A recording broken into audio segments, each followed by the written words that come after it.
called, Mr. Maldonado. Thank you. Good afternoon, everybody. It's good to see everyone. We'll start with our student board member. Welcome. This is your first meeting. Ms. Guerrero. Here. Mrs. Smith. Present. Mr. Hunt. Present. Mrs. Vega. Mrs. Zulu Joe. And Board President, Mr. Velador. Present. And with that, we have perfect attendance. I'd like to welcome everybody, and we can begin our meeting. Gracias por estar aquí. All righty, can I get approval for the agenda as printed? So moved. Second. And that motion passes 5-0. Okay, item 4, focus on student achievement, Ocotillo Elementary School student performance. Dr. Elena Esquet. Good afternoon, everyone. I'd like to welcome everyone, and I'd like to welcome Dr. Martin to the podium to introduce her students this afternoon.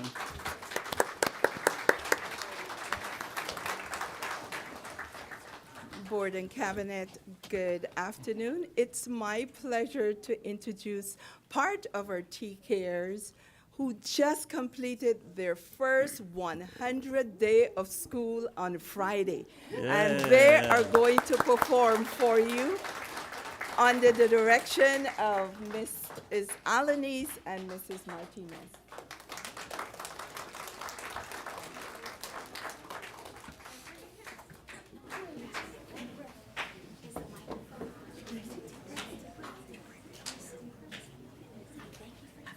Thank you for coming.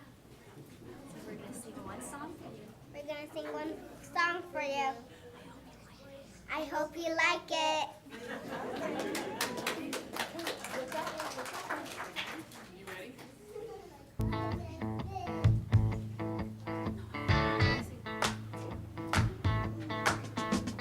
A, B, C, A, B, C, D, E, F, G, D, E, F, G, H, I, J, H, I, J, L, M, N, O, P, L, M, N, O, P, Q, R, S, Q, R, S, T, U, V, T, U, V, W, W, X, Y, Z.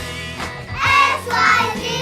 Oh, boy, we're singing our alphabet. Oh, boy, oh, boy, oh, boy. Oh, boy, we're singing our alphabet. Oh, boy, oh, boy, oh, boy.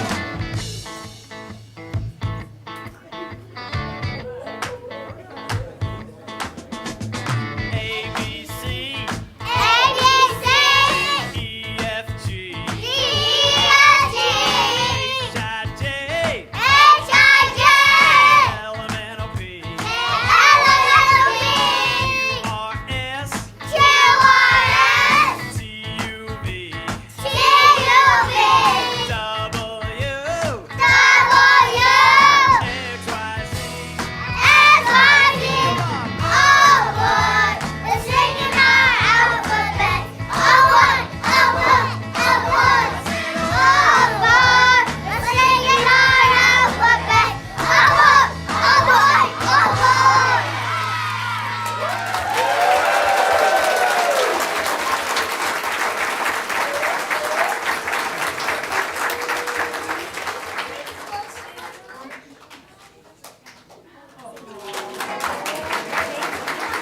Thank you for coming.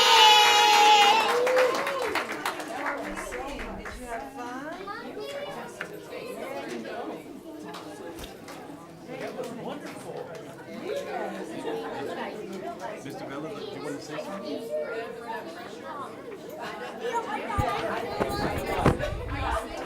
Good job, guys. Good job. I'm going to Aaron. Okay, let's Good evening. Aren't we proud of this performance? Give him another hand, please.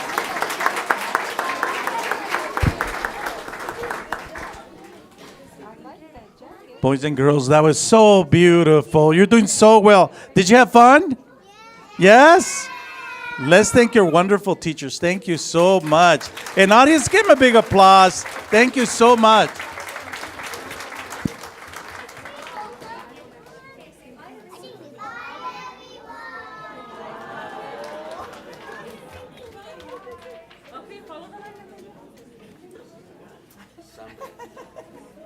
Not today.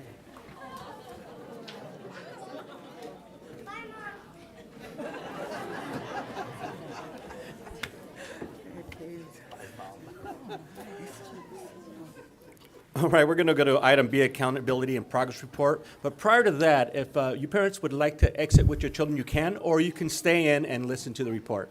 It's up to you. And of course, that means only Ocotillo parents. Only right? Ocotillo parents. All of the other parents, please stay. Yes, yes.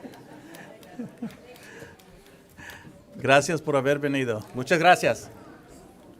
Everybody's do that. Yes, all the Quail Valley parents, please stay.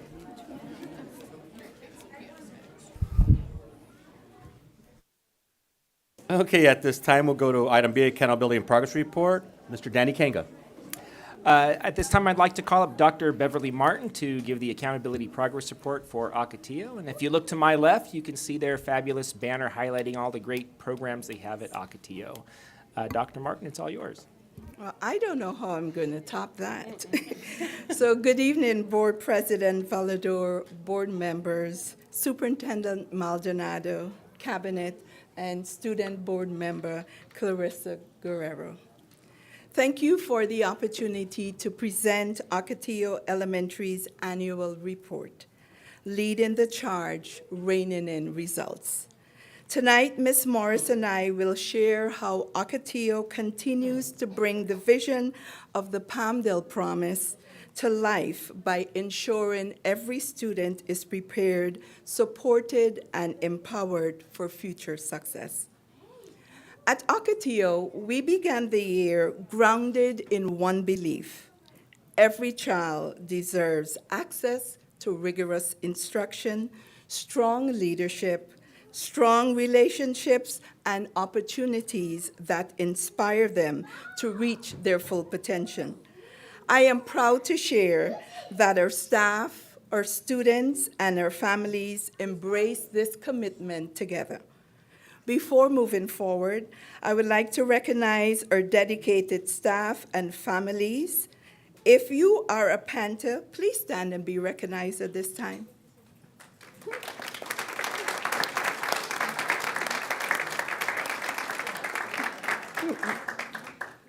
Your partnership and unwavering belief in our students make this work possible. In alignment with the Palmdale Promise, our teachers engaged in consistent PLC collaboration focused on analyzing student data and refining instruction to ensure every learner progresses toward grade level mastery. Through our Community Schools grant, teachers receive professional development in mastery guides and teacher clarity, strengthening intentional and transparent instruction. We also expanded our support by hiring 2 retired teachers and an instructional aide to enhance targeted interventions. As a result, we expanded small group instruction designed to close the learning gaps, before and after school enrichment and intervention opportunities, EL bootcamp sessions to accelerate language development, formative assessment practices to guide instruction, coaching and collaborative walkthroughs to strengthen teaching and learning. These efforts ensure students receive personalized support while maintaining high expectations for all of our learners. Ms. Morris will now share how we supported the whole child. The Palmdale Promise reminds us that student success is built through academic excellence and strong social-emotional foundations. At Ocotillo, we strengthened our MTSS supports, including Tier 2 literacy and math groups, behavioral supports, and daily SEL routines.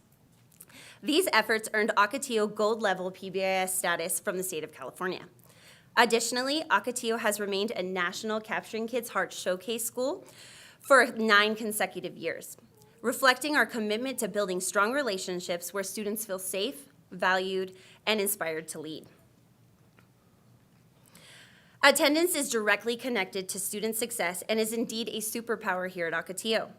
By strengthening relationships and removing barriers, Ocotillo continues to decrease chronic absenteeism. Programs such as attendance recovery, independent study, and Saturday school provide students with opportunities to regain learning time and remain connected to school. Students are reporting stronger feelings of belonging, which directly supports achievement and long-term success. Our PBIS and Capturing Kids' Hearts initiatives resulted in a 16% reduction in office behavior referrals, demonstrating increased student engagement and positive decision-making. Students are stepping into leadership roles through ASB enrichment clubs and campus-wide events that foster confidence, voice, and school pride. When students feel connected and valued, they are more willing to challenge themselves academically and socially. Thank you to the board and Dr. Maldonado for the recent campus enhancements. Updated classroom furniture, refreshed learning spaces, and improved collaborative environments have created classrooms that reflect the innovative and engaging learning experiences that we want for every child. Students returned excited, energized, and ready to learn. A reminder that the environment plays a powerful role in student motivation and success. I will now turn it back over to Dr. Martin to highlight academic progress and family partnerships. Academic growth remains the heart of our work and directly supports the Palmdale Promise, commitment to equity and achievement for all students. Recent assessment data shows encouraging progress. Our African American students increased 16% in ELA and 3% in math. Our students with disability increased 1% in ELA and 3% in math. These gains reflect intentional instructional design, targeted interventions, and the belief that every student can succeed when given the right support.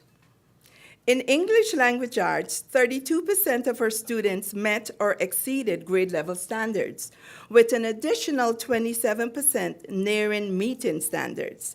This means nearly 60% of our students are approaching or achieving proficiency. This data reflects strong literacy growth and highlights a powerful opportunity to accelerate students who are close to mastery, ensuring they reach and exceed grade level expectations. In math, 28% of students met or exceeded standards, with over 32% nearly meeting standards. Again, nearly 60% of students are within reach of proficiency. These results affirm that our data-driven instruction, intervention systems, and collaborative teaching practices are building momentum and positioning our students for continued academic success. Ocotillo remains committed to increasing achievement across all student groups. Teachers continue implementing strategic test-taking skills, targeted small group instruction, and expanded enrichment and intervention opportunities designed to prepare students for academic success and future career readiness. Family and commitment is the heart of the Palmdale Promise. Strong family partnerships are essential to student success. Ocotillo increased family participation through workshops, literacy nights, and community engagement events that strengthen learning beyond the classroom. Through our APAC committee, our Panther Pops event welcomed over 120 father and father figures, creating meaningful connections through shared activities, mentorship, and school pride. Events like this remind students that they are supported both by their school and the community. Looking forward, continuing the promise. As we look ahead, Ocotillo will continue leading the charge by strengthening instructional systems, expanding targeted interventions, and creating opportunities that challenge, inspire, and prepare students for the future. We remain committed to reigning in results through collaboration, data-driven leadership, and an unwavering belief that every child deserves access to excellence and opportunity. Thank you for your continued support to our students, to our staff, and to our families. We are proud of our progress and inspired by the bright future ahead for Ocotillo Elementary School. Do you have any questions? Questions, comments? Well, thank you and keep up the good work. And we want you to know that you are an integral part of Ocotillo. So thank you, board, for your continued support and cabinet for your leadership.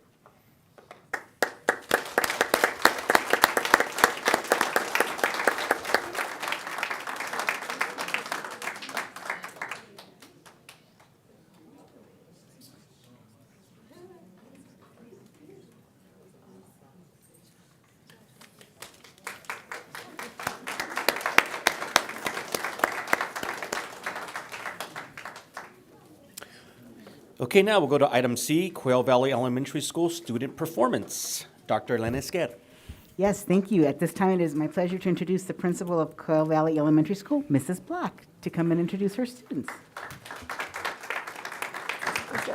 Hello. Good evening. I'm so excited to introduce Miss Anna Robles with her folklorico group, and I've been practicing this title of the song, so hopefully I won't mess it up. Fingers crossed. Cafe con Pan, and we also have tap dance for you again this evening. I know you've been waiting all year for that, led by Felicia Rock, and they are dancing to Uptown Funk. Enjoy.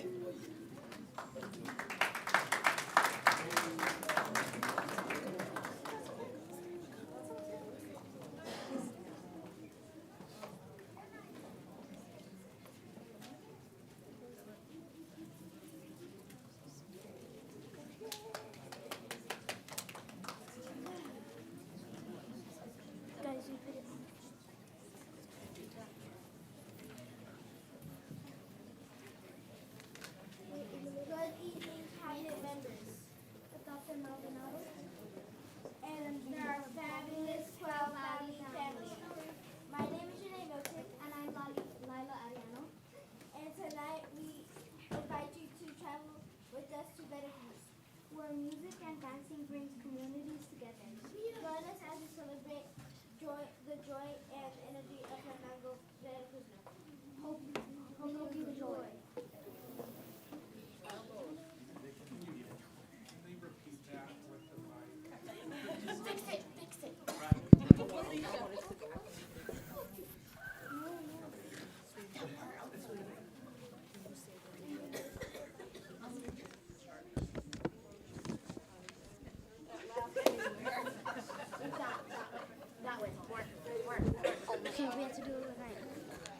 Good evening, cabinet members.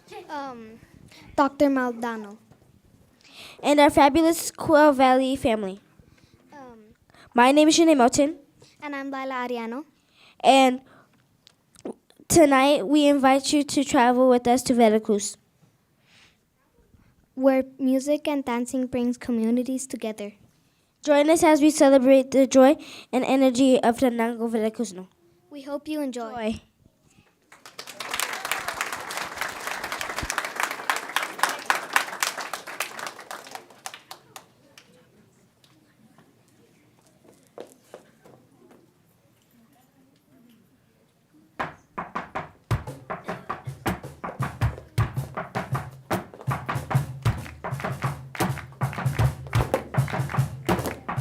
Bailan, bailan, bailan, bailan.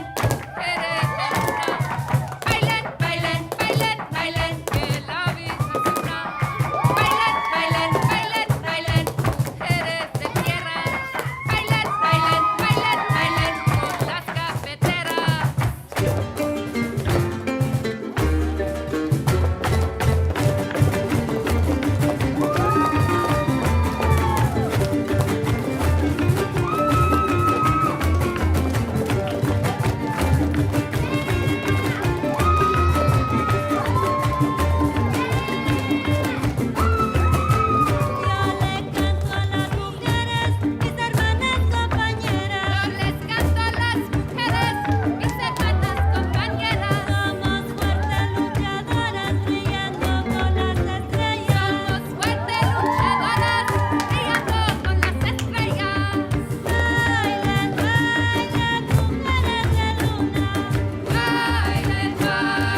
This hit that ice cold, Michelle Pfeiffer and white gold.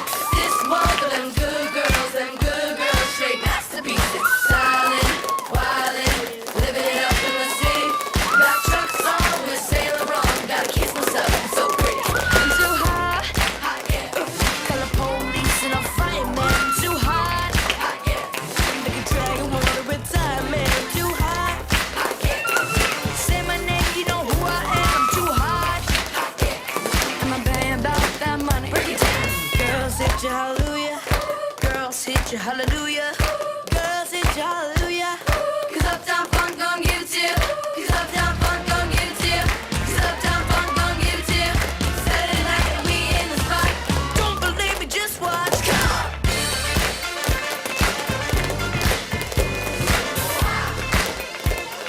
Don't believe me, just watch.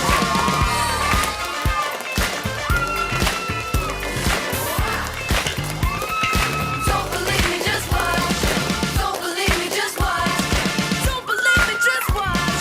Don't believe me, just watch. Hey, hey, hey, oh, stop. Wait a minute. Fill my cup, put the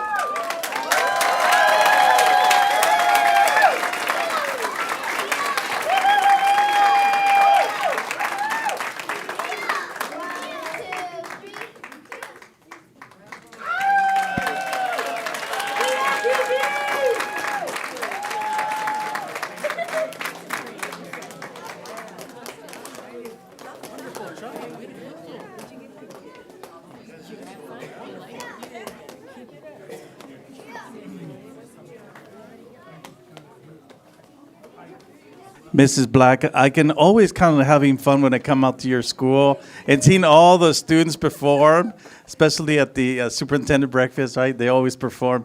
But did you guys have fun? See, you came in all nervous, and now look, all your parents are very supportive. They were all taking pictures, by the way. Isn't that cool? All right, audience, let's give them a big applause. You guys, thank you so much for being here.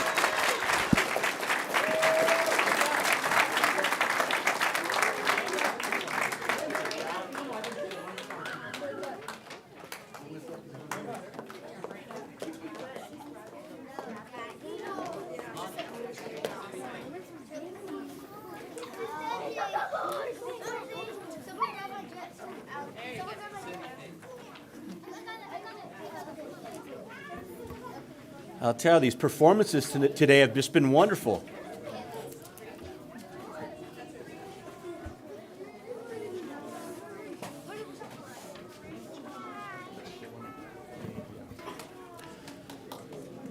Okay, Quail Valley parents, if you're welcome to stay, but you can also exit with your children if you like. But you're more than welcome to stay for the next report.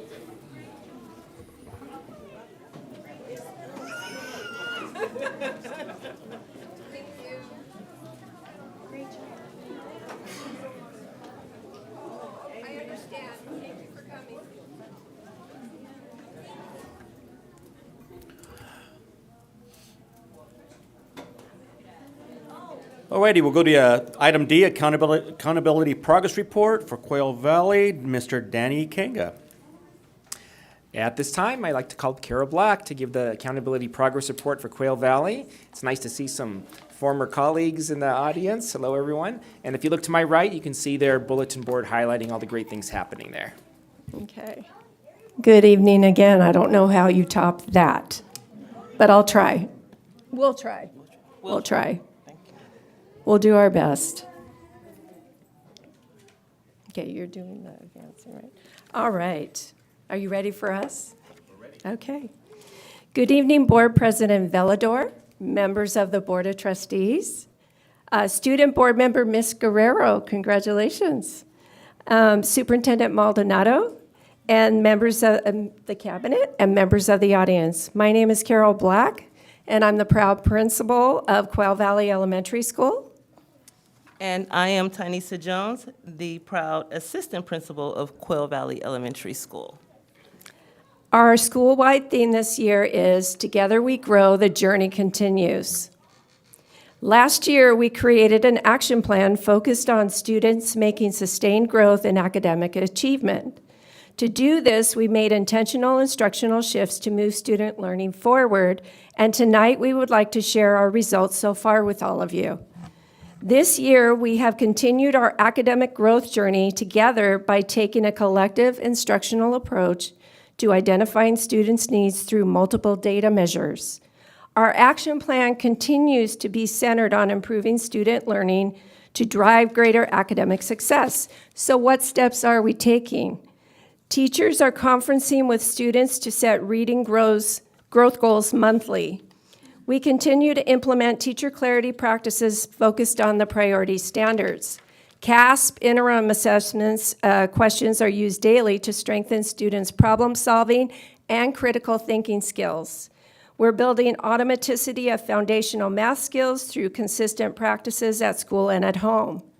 Most of the general education teachers on staff are trained in ComCon, which is a reading comprehension program utilizing skill-based instruction to develop reading comprehension skills. We are providing professional development in Right from the Beginning, a comprehensive writing program that uses thinking maps to help students generate ideas in their writing. Now that you know our action plan, here are the results. Our California science test scores have steadily increased over the past 3 years, rising from 9% to 13%, and then in 2024 and 2025, 17%. Over the past 3 years, we have seen steady growth in English language arts too, with the percentage of students meeting or exceeding the achievement standard increasing from 21% to 23% and reaching 27% in the 24-25 school year.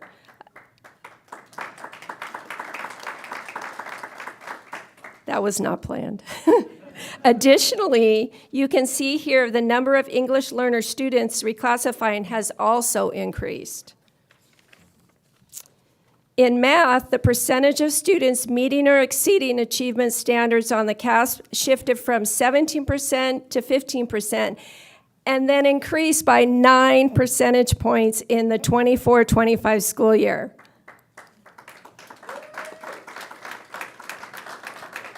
While we celebrate the progress we've made so far, we remain mindful that continued growth requires us as a unified team to be intentional and deliberate, advancing our instructional practices to further improve student academic success. We have been capturing kids' hearts, a national showcase goal for 7 years, and we're working on recognition in year 8. As you can see on this year's mid-year survey, we are at or above baseline in all categories.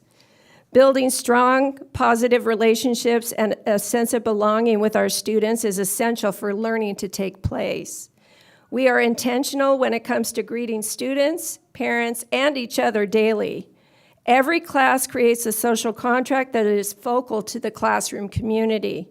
Good things, affirmations, and the Excel model are implemented in classrooms and in our meetings. We celebrate everything and often at Quail Valley. Some examples are Caught Being Good, where each week we make positive phone calls home. We have a monthly Super Citizens Pizza Lunch, a leaderboard to recognize excellent cafeteria behavior, and a PBIS Chameleon store run by our PTO.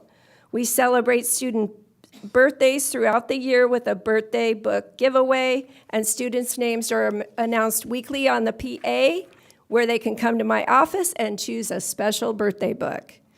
We also kicked off PBIS last year to further support our positive school environment with clear expectations. QV staff are fully committed to building strong positive relationships and making meaningful connections with our students, families, community, and each other. When students feel like they belong, they are more likely to achieve academic success. It's no secret that improving attendance has been challenging over the past few years. So we have successfully utilized a variety of approaches to increase attendance and reduce chronic absenteeism. The district initiative theme is "Attendance is our superpower." with power cards, monthly initiatives, and attendance recovery. In addition, Quail Valley has other incentives and engaging activities to promote regular attendance. We have continued implementing PLC Plus and teacher clarity practices. Teachers are collaborating with each other and are intentional about explicitly communicating to students what they are learning, why they are learning it, and how they will know when they've learned. As a PLC, our grade level teams analyze, plan, and refine their instructional practices based on data. Our administrative team are active participants in this process as well. We regularly join PLC conversations with our grade level teams. Weekly PLC minutes are uploaded into a Google folder where I can read, comment on the notes, and answer questions. These two practices ensure there is a collaborative communication and feedback taking place consistently. In addition, we are tracking student progress using data like you see here for Mastery Guides. Presently, the percentage of students at Mastery is above 90% in grades 1 through 3. This work requires commitment from the entire team to ensure students are making sustained academic progress and to uphold the goals of the Palmdale Promise. Our parents and community get involved at Quail Valley in a variety of ways. We have monthly parent meetings offered hybrid and in person, such as Coffee with the Principal, ELAC, APAC, PTO, community schools, and school site council. So far this year, we have hosted a community trunk or treat, a family night, breakfast with the superintendent, a scholastic book fair, a winter performance, and a family movie night. Building connections in the community we serve is important to us. This year, we have partnered with Grace Resource Center by hosting a food drive and a winter coat drive. And we had our annual giving tree for our foster and homeless youth with help from Chips for Kids and our families. We also offer parent empowerment classes, parenting partners, Latino literacy, and workshops for reading and math to help parents learn how to work with their child at home.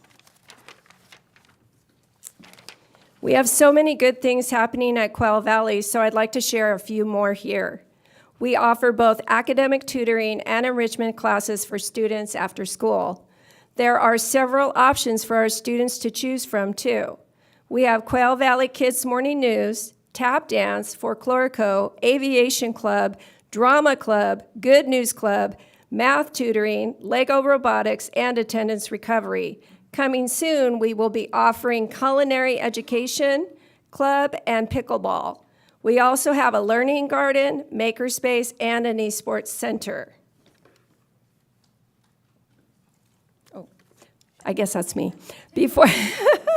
Before we launch this presentation, I would like to ask all of our amazing Quail Valley teachers and staff members, parents, and students here tonight to stand up, please.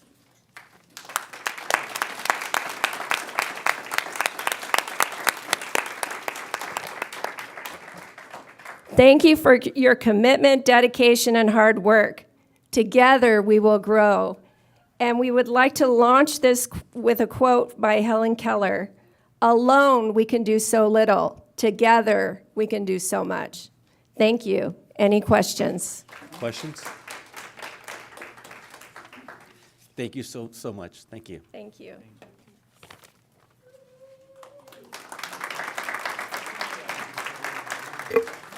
So we don't have any slips for closed session items, so we're going to go into closed session, and we'll be back about 6:30. Thank you.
Mr. Ryan Beardsley.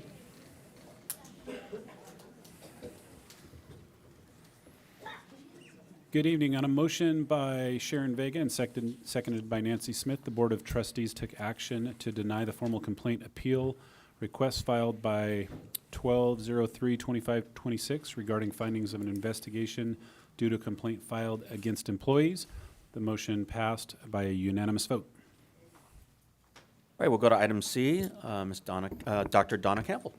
Thank you. On a motion made by Mrs. Zulu Joel and seconded by Mrs. Vega, the Board of Trustees took action to accept the stipulated expulsion placement for student 1A, 2025-26. The motion passed unanimously. On a motion made by Mrs. Vega and seconded by Mrs. Smith, the Board of Trustees took action to accept the stipulated expulsion for student 1B, 2025-26. The motion passed unanimously. All right, now it's 6:32. I'm going to bring this meeting to order. We're going to do the Pledge of Allegiance. Will the clerk of the board, Ms. Simone Zulu, please lead us in the pledge? Everybody please stand. Hands over your heart. I pledge allegiance to the flag of the United States of America and to the republic for which it stands, one nation, under God, indivisible, with liberty and justice for all. Thank you.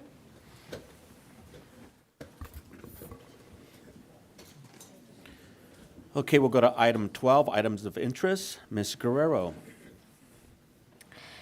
Good evening, everyone. My name is Clarice Guerrero. I am a student at Shadow Hills Middle School, 7th grader, where everyone is connected because we support one another and treat each other with respect and kindness. I am also a part of ASB, where we work together to make our school feel like a family. I hope to become a human rights lawyer in the future and attend University of Pennsylvania so I can advocate for others and help make a better impact. I have played soccer for over 5 years, and I love it because I was inspired by my 3 older siblings, and it has taught me teamwork and perseverance. I am grateful for this opportunity to advocate for student voices and to help contribute to our school community. Thank you, Ms. Guerrero. Mr. Kanga. Good evening, everyone. So many great things to celebrate in the district, so I won't take everyone's thunder. But just one quick celebration. I wanted to say congratulations to 3 of our AXA winners. These 3 individuals won our AXA Region 15 Award. Region 15 is a very large region, going all the way from Whittier, San Gabriel, even to Pasadena. And so 3 of our individuals, actually one organization, won these awards. The first one is Kelly Jensen, our very own curriculum instruction director. And then our fantastic principal, Dr. Beverly Martin, who presented this evening. She won an award for Professor of Education. Dr. Martin is also a professor at one of our local colleges. And then our third, actually, it's not an individual, it's an organization. It's our Youth Cinema Project. And they won the Region 15 Award for Partners in Education. So we wish all 2 of those people in one of those organizations best of luck at the State Award coming up soon. That's all I have. Thank you, Mr. Kanga. Dr. Campbell.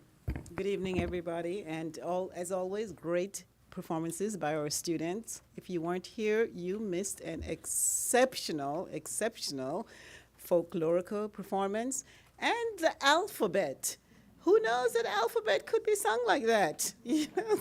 So really, I appreciate the Ocotillo and Quail Valley students for doing that. And I see a lot of parents in the audience, so here's a reminder. We have parent universities coming up. We have one tomorrow, 5 o'clock at Summerwind. But then, if you missed that one, we have one on Thursday, 8 o'clock at Palm Tree. So 8 a.m. Yes, thank you, not p.m. 8 a.m. at Palm Tree. So we hope to see you there, and we have some more coming up. So please look at Parent Square, where you'll get all that information. Thank you. Thank you, Dr. Campbell. Mr. Beardsley. Thank you. It is with regret that I announce the passing of Donna Hall Scanlon Bright. Ms. Bright began working with the district in 1966 as a substitute teacher and later became a teacher at Juniper, where she continued to work until retiring in 1991. A celebration of life service will be held for Miss Bright at 10 a.m. on May 2nd at Joshua Memorial Park in Lancaster. I would also like to acknowledge the passing of Alan Hess, former Custodian 1, who retired from the district. Mr. Hess began working with the district in 2006 as Custodian 1 at Tamarisk. He continued to work as Custodian 1 at the following school sites: Buena Vista, Manzanita, Tumbleweed Elementary Schools, and Pueblo Learning Center, Site 18, and Yellen, where Mr. Hess remained until retiring in 2025. Our thoughts and prayers are with friends and families of these retirees during this difficult time. Thank you, Mr. Beardsley. Dr. Ufandu. Thank you. I would like to echo what Dr. Campbell said about the performances. Thanks to Ocotillo TK students, they were so animated, and also the Quail Valley performance. In addition, February is a National African American History Month, a dedicated time to recognize and celebrate the many achievements, contributions, and history of Black and African Americans. I would like to take this opportunity to salute all our board members, our administrators, certificated staff, classified staff that make a difference in our students' lives every day. It takes a whole village to make it happen, so thank you for what you do every day. Thank you, Dr. Ufandu. Dr. Esquer. Yes, thank you, and thank you to my colleagues for leaving me something to say tonight. So I want to just, also say the same things that they said. Congratulations to all of our schools and to all of our students who performed this evening. But I also want to give a big thanks to all of our music teachers who last Thursday night had all of their students performing in our James Rosenquist concert at the Playhouse. It was a wonderful, wonderful event, and I want to thank Dr. Ross and all of the music teachers who really did an amazing job of putting that together for our fifth grade students across the district for 2 days, Thursday and Friday, but then Thursday evening did the performance for our sold-out Playhouse for our parents. It was a wonderful evening. It was a wonderful opportunity for our students to play for their fellow students, but also for their families. And I want to thank our transportation department for doing such a great job of bringing all of our students to the Playhouse. And then also I want to, just let everybody know that on Saturday we had a great Promise Academy. We had 586 students come to school on Saturday. And I just want to thank everyone who served our students that day, all of our classified staff, all of our teachers, and of course Candace Craven, who was probably running around trying to make sure that everybody was served that day. So a big thanks to her. And then also on Saturday, we had 225 teachers come to our induction boot camp.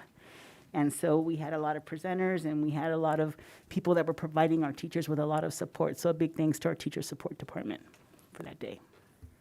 Thank you, Dr. Esquer. And lastly, our superintendent, Dr. Maldonado. Mr. Board President, as usual, they didn't leave anything for me to say. I'm just kidding. I always have stuff to say. First of all, at the James Rosenquist Honors Band performance, we ran out of space. And we had a few parents who really wanted to get in. I want to thank Dr. Ross and the team for finding a seat for our parents. We were able to get everybody in. I appreciate parents who are interested in seeing their students play an instrument because, in many ways, there are students that like sports, that likes math, but we have students that really can get into music and, maybe that's a career for them. So thank you for that. It's just amazing. Also want to encourage everybody to attend our parent universities because they're just incredibly amazing. They're epic. We have some great presenters like Dr. Tyrone Howard and Noguera. I mean, those are huge names in LA, and for our parents to have access to those and our teachers, it's just amazing, incredible. So I do encourage folks to attend. The other thing I want to announce, and our principals already know, I want to encourage our schools to look at the students that would benefit from our, what we call the Youth Leadership Summit. And this one's taking place at the college. We want to do some more activities, some more partnerships with the college.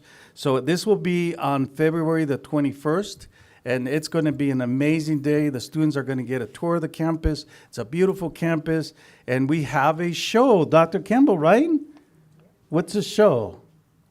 We have a band coming from San Diego, It's a steel band, 30 students strong, and there are 80 pieces of equipment, steel drum they will be playing. So it is going to be, yes, epic. Epic. So remember, in the fall, we had the Mariachi Festival. This is the epic steel band. Amazing show for the students. And the idea is to really try to encourage the students to look at the local college. It's free. And so if we convince them to stay in school, we all benefit, right? Because we'll get students to come back like Clarissa, who's got a clear plan to go to college and come back and help a community. I'm going to need a lawyer, by the way. Thank you.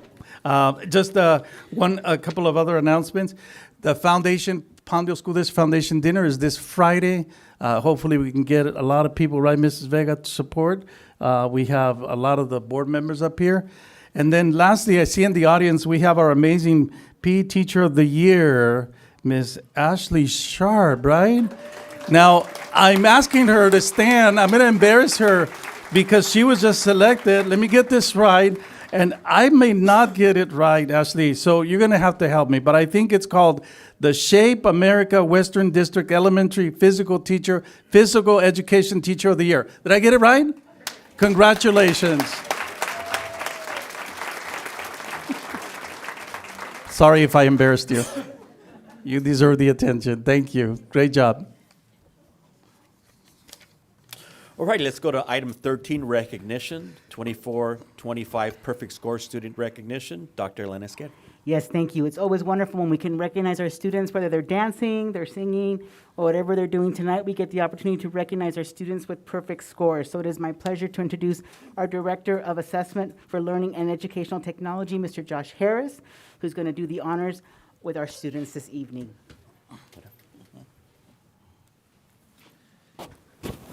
Good evening, Board President Velador, Superintendent Maldonado, distinguished board members and cabinet members.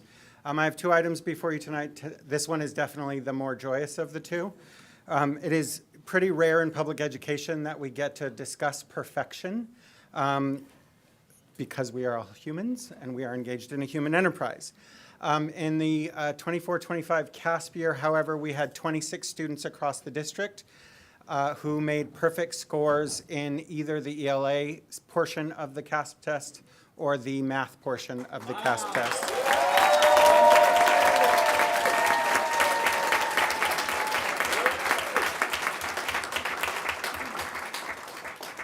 So I will call the student's name, I will call the ELA students first, and then I will call the math students. Students, as we talked about, as you come before the audience, face the audience, your parents want to see you. Okay. So to begin, Maribel Carrillo from Summerwind.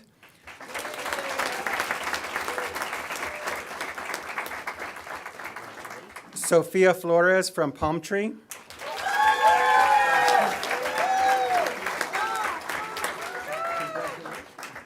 Julian Gonzalez Mendez from Barrel Springs.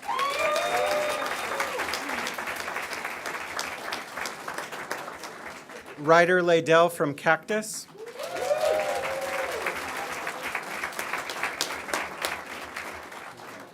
Jaden Mariconda from Barrel Springs.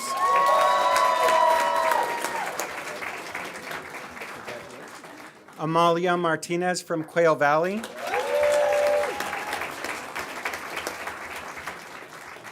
Zachary Mayfield from Shadow Hills.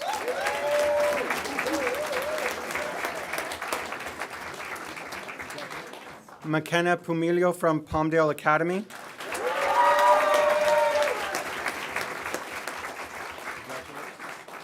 Diego Ramirez Mazariegos from Sharp Avenue Elementary.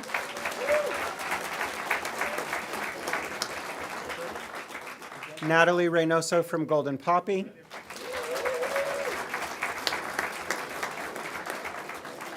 Michael Rualo from Desert Willow.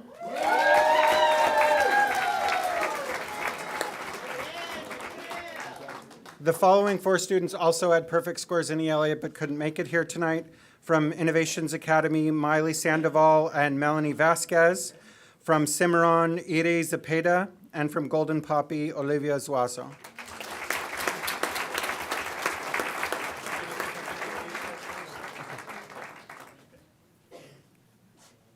Parents, if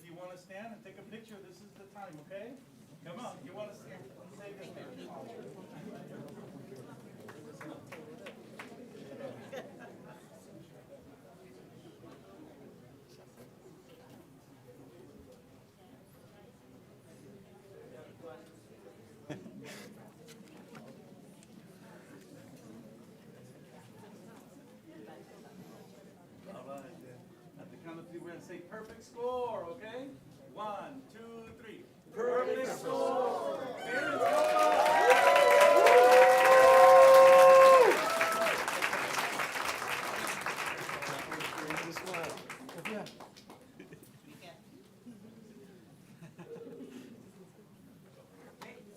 How about that?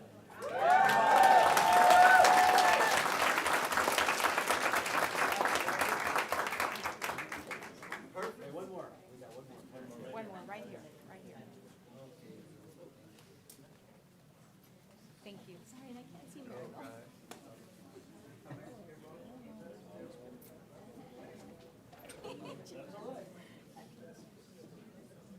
Thank you so much. Got it? Got it? Sure.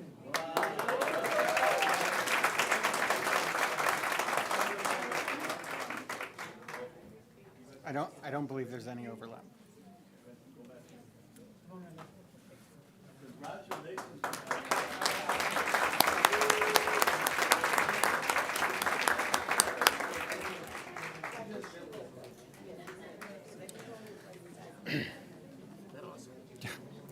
The following students achieved a perfect score on the CASP mathematics test. Rachel Almelio Blanca from Shadow Hills.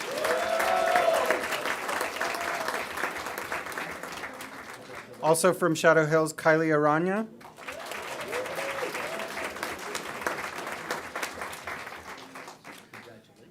Kenna Austin from Innovations Academy.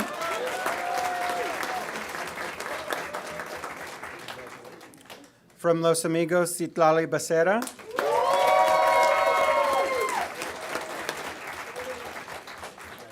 From Cactus, Lehigh Echeverria.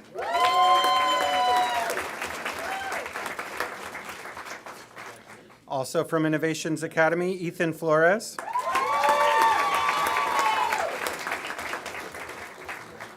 From Palmdale Learning Plaza, Angelo Gutierrez.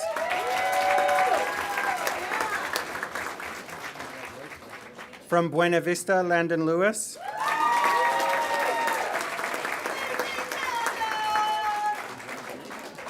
From Desert Willow, Jaden Nan.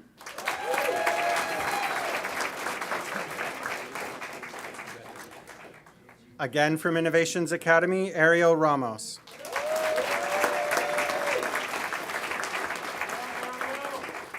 Only one of these students couldn't be here tonight, and that student's name is Kobe Evans. Thank you.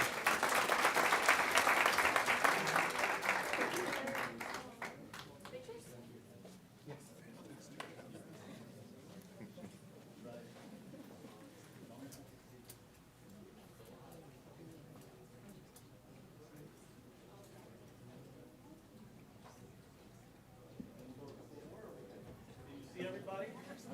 Yes? Yes. Count of 8, we're going to say perfect score, okay? Nice and loud. 1, 2, 3. Perfect score!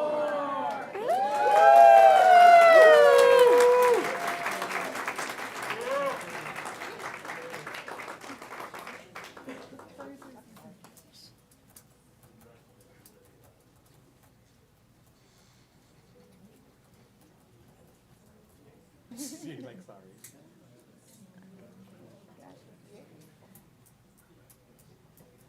Another round of applause.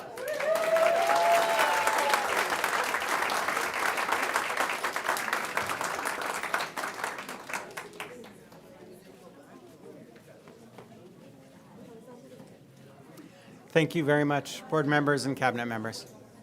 Thank you, Mr. Harris.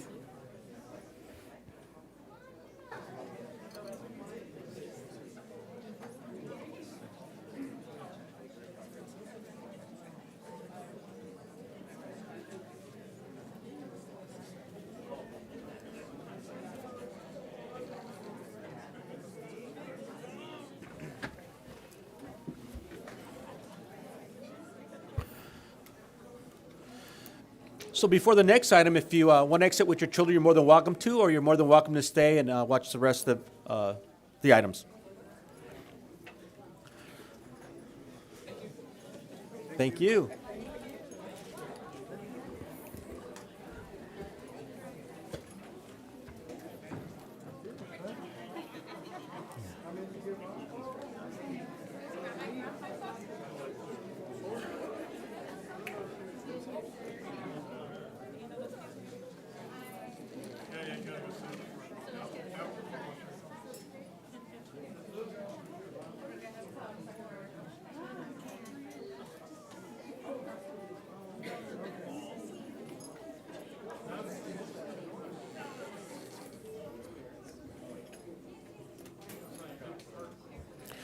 Good night. Okay, oh, jeez. Okay, now we're going to go to item B, Golden Bell recognition.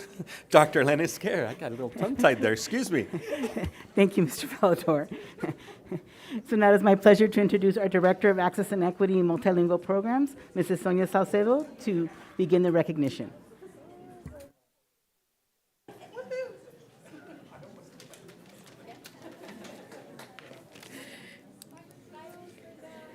Good evening, Board President Velador, Board of Trustees, Student Board Member Guerrero, Superintendent Dr. Raul Maldonado, and all cabinet members. I'd like to take a moment to invite up all of the administrators from our dual immersion schools. So if you're out in the audience, if we can have the principals and assistant principals from Dos Caminos, Los Amigos, Manzanita, Tumbleweed, come on up. Tonight, for the first time, I'm going to say that again, the first time, la primera vez, in Palmdale School District, I'm thrilled to recognize our site administrators, all dual immersion teachers, staff, students, parents, and both past and present that have helped us be identified and earn the CSBA Golden Bell Award for our dual immersion program. The reason that we were recognized for this award is excellence in bilingual education. The dual immersion program develops bilingual, biliterate, and high-achieving students while strengthening cultural understanding and global readiness. We were also recognized for our proven and sustainable impact implemented across 4 dual immersion schools. The program demonstrates long-term success and measurable student outcomes. Additionally, innovative, engaging learning. Students participate in Spanish language filmmaking, STEAM pathways, mariachi music, and culturally relevant academic experiences. And also a model, we serve as a model for California districts. The program reflects the program's vision for equity, excellence, and opportunity and serves as a replicable best practice statewide.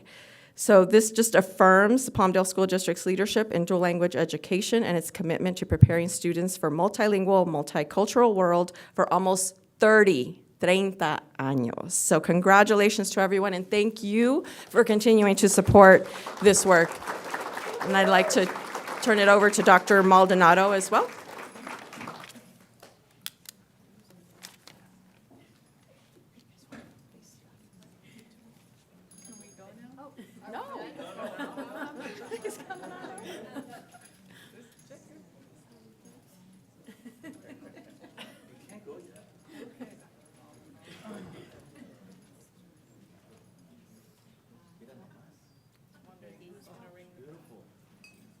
We're not going to ring the bell yet, but we will. I want to say that the board members, without your leadership and guidance, this would not be possible. You allow us to do what we know how to do, and that is to educate our children. We have fantastic programs. There are many other programs that can get these type of awards. We're going to write for other programs, but to be asked to come onto the stage, Sonia and I went up to represent not just the two of us, but to represent all the schools and the leadership of the school district. On behalf of the California School Boards, I'm going to read what it says. California School Boards Association Annual Golden Bell Awards 2025, presented to the awesome, that's what it says, awesome Palmdale School District for an outstanding program in addressing gaps in student outcomes category. The Palmdale Promise, a story of dual immersion success. I present this to our board president and the rest of the board.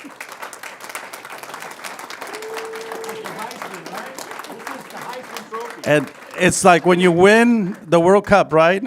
You got to run all the way around no, I'm just kidding. So principals, we're so proud of the work that you have accomplished along with your staff, your students, teachers, everybody that is associated with our schools. That we did look for a bell exactly like that. Guess what? They're not available. But we did get you a bell, by the way. Here's your bell right here. Here you go. Dos Caminos. Tumbleweed. We have Manzanita and Los Amigos, yeah.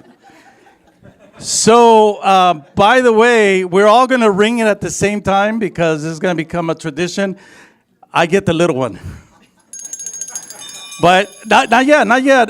Let's see, Michael and Andrew and the board, they already have theirs. You already got yours. I have extras. Anybody? Can ring it? I have more.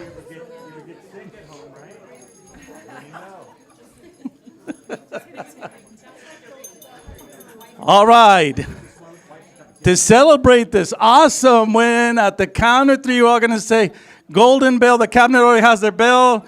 At the count of three, go. 1, 2, Golden Bell!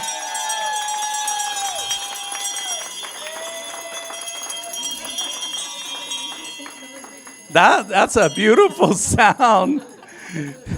Board President, you want to say anything? I think you said it all, but don't we have a great family here in Palmdale? And we're just seeing the promise thrive within all of us. Thank you for what you do, what you continue to do. And let's bring it back next year, right? And Board President, by the way, we're getting one of these for each one of your children at your school. So we're going to send, Elena, we have the certificates. And when you do your celebration, if you did it, do it again. I'm giving you permission. Okay, have the kids ring the bell, right? And I think you already gave your teachers one, but this is an extra one.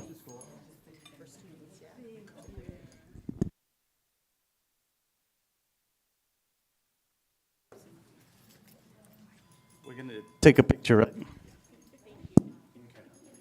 All right, let's go ahead and take a picture right over here. Come up over here.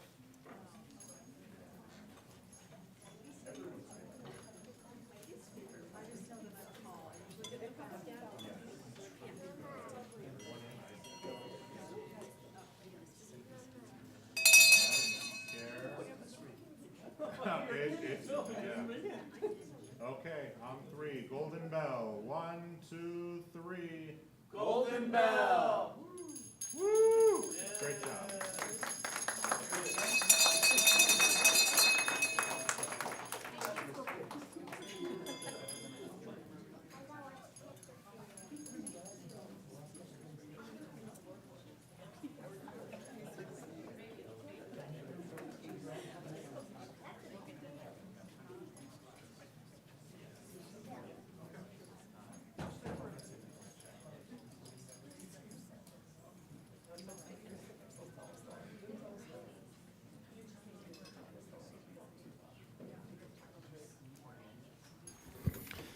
To all the principals, I forgot to tell you, you are going to get a base just like this, okay?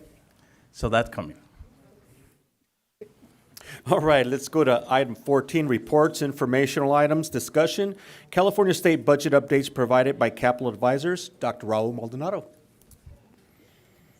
Well, at this point, I would like to welcome our honored guest who has been making this a tradition of coming out once a year and presenting the latest and greatest budget update. But before you do, I do have your bell. Oh, I thank you. So it'd be great. Kevin, you can share this with all the staff at Capital Advisors.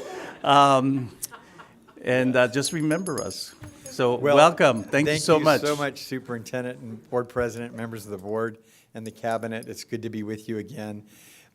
It'll be interesting when I go home and tell my wife that as soon as I got up to the microphone, everybody left the room. But there's a good reason, right? And you're celebrating great stuff. The other thing I'll note, and I know I've told this board this before, but in my background, I served for many years as the chief lobbyist for the California School Boards Association. And I'm very proud of the distinction that I'm the only individual recipient, not an LEA, to personally get a golden bell. Of course, I got it because I was leaving. I'm not sure what that was supposed to mean. But when I left the organization to go on to become the executive director of CASBO, I was honored to get one of those golden bells. And it really is a wonderful distinction. So you guys very well deserve that honor. And it's really cool to see what you do with it to make sure you're uplifting the entire education community here. So to stuff that I actually get excited about, but I imagine it's got to be a letdown after all this wonderful celebration. to then talk about the budget and numbers and that sort of thing, but it is what funds the good work that you all do. And so the budget picture for this year by the state, and I like to try to just characterize for you, the audience, people that are watching, kind of what are the resources that the governor has in mind. So every January 10th, many of you already know this at the board, that the governor introduces a budget proposal. And it will be the budget that would go into effect on July 1. And so whenever the governor does this proposal, he's actually making adjustments to some of the numbers that apply to the year we're in the middle of, and actually makes adjustments to the prior year as well. Because what happens is there are drivers, there are triggers on money that we're entitled to in education that depend on what was the amount of revenue, what was the number of kids in the state, and what they do is they kind of clean that up from that prior year to figure out what, if anything, is owed to us. It turns out that some $3.9 billion is owed to us for the prior fiscal year, so 24-25. Then the governor has an amount of money in the budget for the year we're in the middle of that's more than what they expected that they would be giving us.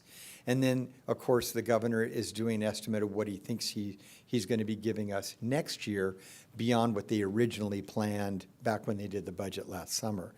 Over that 3-year period of adjustments and forecast, they're suspecting that it'll be about $21.7 billion of additional resources that we would have in education.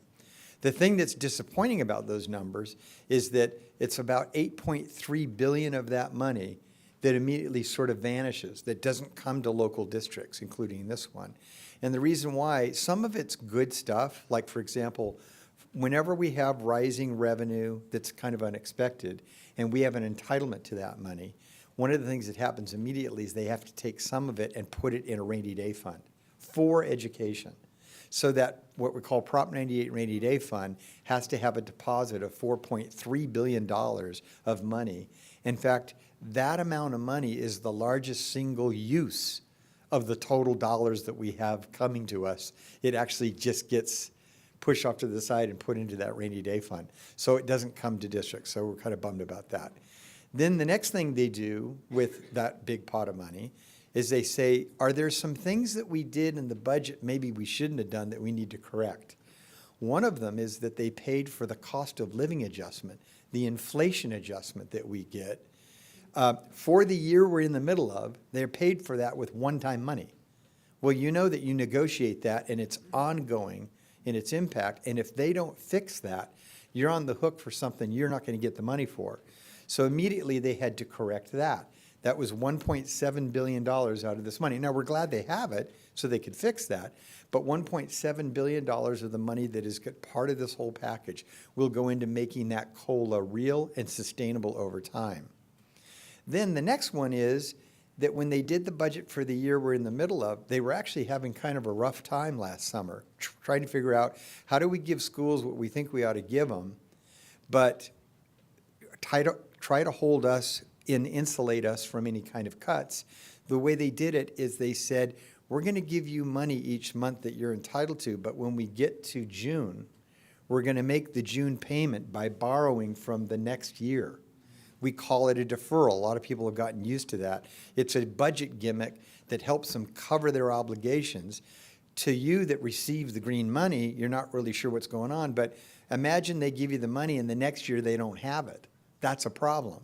So what occurred is there was so much money in this 3-year period that I'm talking about that they were able to fix some of these things, including that deferral. So they reverse out that deferral. That means the money we get in June will be really real money, but it comes at a cost of $2.3 billion. So you add all those things up and we say, well, we got $21.7 billion of additional money to the 3 years, but $8.4 billion of it just vanishes. So one of the things a lot of people will do is they'll add up that total dollar amount, divide it by 6 million kids. You'll do the ADA for this district and say, well, where's the money? And they think you might be hiding it, but the truth is you didn't get it. So there's a big, big chunk of the money that you don't actually receive. Then in a lot of the revenues that we get, it goes to pay for very specific programs that have strings attached to it. So you don't have very much discretion over that. So when it comes to you, it's doesn't necessarily have a bargainability characteristic to it. It's not something you can use to help strengthen the stability of your budget over time, and it's not something that really you use in the collective bargaining process. And again, because it's usually locked down for a very specific purpose. The analogy I give is we've been in some districts where they're actually cutting their budget, and in a board meeting, they'll be voting on cuts or issues that they've got to do to try to make their budget work. And in the same board meeting, there's an agenda item to approve 23 positions and money to spend on a program. And the audience is like, what's going on with this? The answer is that you'll get some money for a very specific program from the state, and maybe it's a good program, but your overall general fund, the condition of the district is you're making changes or cuts or whatever you got to make, but that program is good, they gave you the money to run it, and you're going to do it. You're going to say, yeah, we are going to do that. But to the community, it's like, hold on a second, you're cutting on one hand, and it's because the legislature is so involved at the state level of controlling the money that we get in school districts. So I wanted to do a little stage setting about what that looks like, and then focus on two areas. What's the money you will get that's ongoing, permanent money, because that's really where the action is for the discretion of this board. And then what's the amount of money that you're going to probably be getting that's one-time money? And then the other thing I'm going to talk a little about is the biggest fight we're going to have over the budget this year. So on the permanent ongoing money, the biggest chunk is the cost of living adjustment, the inflation allowance. It is paid for with permanent ongoing money, not like last year. And that COLA right now is estimated to be 2.41%, and I'm sure that Dr. Ufandu has probably advised you guys of what those characteristics look like in the budget. But 2.41% COLA costs now, it's easy to sort of do the calculation on a COLA, because for every $1 billion it equals 1%. So 2.41% COLA is about $2.4 billion of expense. Again, the largest single ongoing chunk of money that school districts will get is that. Then the next piece is community schools. And to the extent that you guys are investing in community schools and you get some of that money, remember that it is the one program out of all the governor's major initiatives. He had TK, he had ELOP, you guys do both of those. He had universal meal programs, making sure every kid gets fed. All of those were paid for with permanent, ongoing money. We are going to get that money every year. It's going to be adjusted for COLA. That's all good. But the community schools money was the only major initiative he had that was going to be one-time money. It was a lot of money, but it was one time and would run out. In his last budget as governor, that's what this budget is, before he leaves office, he wanted to put some money into the community schools that's actually ongoing. So he put $1 billion in this proposal for community schools. Now, they spent $4 billion on it, so the question is, what will $1 billion do? But if you thought you were going to get nothing in future years, something is something and nothing is worse. So we're okay with that. But the question in Sacramento will be, and I'm going to be raising this, is that boards and districts need as much discretion over ongoing permanent money as we can get them. There will be a debate about whether or not it is better to inflate the COLA by a full %. So you get, and that costs $1 billion to go from 2.41% to 3.41%, or spend it on community schools. Given the fact that community schools has broad support, it doesn't go to every district, but broad support amongst our labor partners, I think odds are we will get substantially most of it, if not all of it, through the community school program. But I know the legislature is going to start feeling the pressure about how little money there is that is given to you for ongoing purposes, and they might get into a debate about using some of the community school money instead to prop up the COLA to something more decent than what it is, because it is a pathetic number. 2.41% doesn't come close to representing the increased costs, certainly of this district, and so it's an issue that we got to deal with. The next pot of ongoing permanent money is, and you'll be happy about this, Dr. Campbell, $500 million, I'm sure you already know it, $500 million into special ed, into base rates for special ed. The reason why it's important is because there are a lot of political folks up there who will think of something that might be good for kids with disabilities, and they'll send some money out for a very specific program that's got strings attached, but they're not paying attention to the rising costs of overall special ed, which we need contributions from the state and the federal government in that. This probably is the first governor in probably 30 years that's significantly put money into special ed that's meant to raise the base for special ed funding. Typically, in fact, all the years that Jerry Brown was governor, and definitely a good governor, but on special ed, he would always point to the federal government and say it's their job to increase your funding. And basically during that entire 8 years, he never really invested any money from a general purpose standpoint into special ed. Every dollar that goes into special ed is almost like a dollar into the general fund, as we know, because you are subsidizing the costs of that by such a significant amount. Again, it's for the fundamental belief that this board has and your community has to make sure that every kid with disabilities has the same equal opportunity to a great education. But it costs money, and it is just a crazy growing amount of money every year, and we need their help. The governor does that with $500 million. So the final piece in ongoing permanent money is money that is going to be for teacher residency programs focused on teacher retention, teacher recruitment, doing some investments in that. It's a smaller dollar amount. Those other couple of pots are way, way more important and consequential, I think, for the district. And then there'll be more debate about what we're going to do with ongoing money. To the one-time money side, there is tons of one-time money. The governor spends a lot of one-time money for a variety of different purposes. And some of them I mentioned when I talked about the totality of the $21.7 billion. Of that, just a huge proportion of it is one-time money. And in it is the fix to some of those things, reversing out the deferral, the number of different things that they do to spend some of that money. But the biggest single chunk of one-time money that's being spent that you will see and benefit from is $2.8 billion as a block grant. In the year we're in the middle of, we got a block grant of $1.7 billion. It equated to $313 per kid. You had the discretion over how to spend it. The bummer is it's one time. We never say no to money, the green money, but when it's one time, we wished it was ongoing because, again, there's limitations of what you can do with it. Well, in this budget proposal, the governor's proposing $2.8 billion, so $1 billion more, roughly, and that equates to about $500 per kid, which is significant. What I want to share with you is that we think that dollar amount could end up being significantly larger. And in fact, if there's the fight that I'm going to describe to you, if we're victorious on it, it could triple that amount of money. And the fight is about the governor being the first governor in the state to exercise a manipulation, we believe, of Prop 98 that we just don't agree with. And that is that Proposition 98 is a number, and when they sort of declare what the estimate is of what that number is, you get that dollar amount, and we plan on it. It's really important for planning purposes. The governor is deliberately saying there's a chunk of that money, $5.6 billion, which is huge, in the context of $21.7 billion overall. I told you $8.3 billion we don't even get.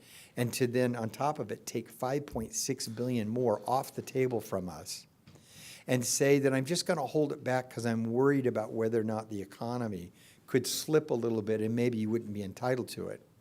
Well, you showed us what the minimum guarantee is, and if you take a look at what's happened month after month after month on revenue to the state that drives what we get, every single month of this fiscal year, we've had more money than was expected to the tune of billions of dollars. Not in his budget calculations was an overage, including December, of $2.9 billion. It's not in his budget, but he got it. But yet, they're shorting us $5.6 billion. And again, this has never been done by a prior governor. It's only been done by him, and he did it this year, $1.9 billion, and kind of got away with it. Many of us criticized it and said you shouldn't be doing it. But this idea of deliberately saying, I'm worried, so I'm going to kind of not give that money to you. Well, what he's doing, he did it this year with 1.9, and he's doing it again with the 5.6. He's spending it. So he's kind of losing credibility on the idea that he's trying to be fiscally prudent. He's spending it on the non-school side of the budget. And it's because if he doesn't use our money on that side of the budget, he's going to have to cut that side of the budget. My only sympathy is that it goes to programs, many of which affect the very families of the kids we serve. But nonetheless, there's a constitutional requirement that they give us this minimum amount of money. Taking that $5.6 billion away, the reason why we can't stand for it is because we're showing every future governor a path to take that or even more money using that excuse. The other issue that is really important is that he's saying that he's worried about what's happening with regard to the revenues showing up, and we've had all this revenue growth. We believe, and he does it in the context of the 25-26 fiscal year. That's this year. That's almost half over. The chances we have a downturn this year and him taking that money is the chances we have a downturn very, very low. The real difficulty, the real challenge, the real danger is next year, not this year. But that money in that transaction only has to do with the current year. So, and then finally, the governor says, and my commitment is I'll pay it back to you next year. Guess what? He's not going to be around next year. There will be a different governor. And so all of it amounts to a major effort to try to save that. Here's the difference between the maneuver that he did identical to it this year that was 1.9 and the next year's 5.6. That our major labor partners, CTA, CFT, SEIU, CSEA, all our labor partners were not part of the fight. This year, the entire education coalition, including all those labor groups, are totally in it. And they're making a major point that this is wrong. There's an effort underway right now. In fact, we're going to be asking you guys to join it, which is correspondence to the legislature saying we oppose this. All of the labor groups and all of our statewide associations, AXA, CASBO, CSPA, the others, have joined with labor to say we oppose it. And I think the combination of labor and all our school leaders being opposed to it, and it is an even-numbered year, an election year. We think the combination of those dynamics gives us a better than even chance of defeating that. If we do, the $500 per kid becomes $1,500 per kid. That's the kind of money we need. We also need growth in what will be ongoing revenue. We're going to be looking for that. All of this will culminate in decisions at the May revision when the governor gets to revise his budget before it ever gets adopted in June. He gets another shot at rethinking some of the not so good ideas that he proposed in January and maybe saying, okay, I'm going to back off of that or I'm going to do more here. The other thing is I expect January, February, March, April revenues to probably be pretty healthy. We could be looking at actually revenues beyond that, and maybe it'll negate his need to take our money to cover some of his obligations. So this hopefully will sort itself out, but I wanted to give you the big picture, ongoing revenues, one-time revenues, and the big fight in front of us, and then see if you guys have any questions. Any questions? I don't have a question, but while I have you here, Antelope Valley School Boards has asked if you will be the program for all 13 districts in May. Yes. So can I get a hold of your person? Only if you're asking. I'm asking. Okay, I'm asking. Yes. As program chair, I'm We'd love asking. to do that. Okay, Yes. then I will get a hold of your office and Very book that good. date. We'll probably have good news, I hope. I hope so. It's after the May revise, so hopefully Yeah, you'll very bring good. some good news. Very good. You see, they all became very jealous when they found out we have you in person here, No, right, no, Nancy? yeah. So now we're trying to share your That's great. expertise you with guys them. own the source, so yeah, that's great. We'll definitely. Anyone else? Any other?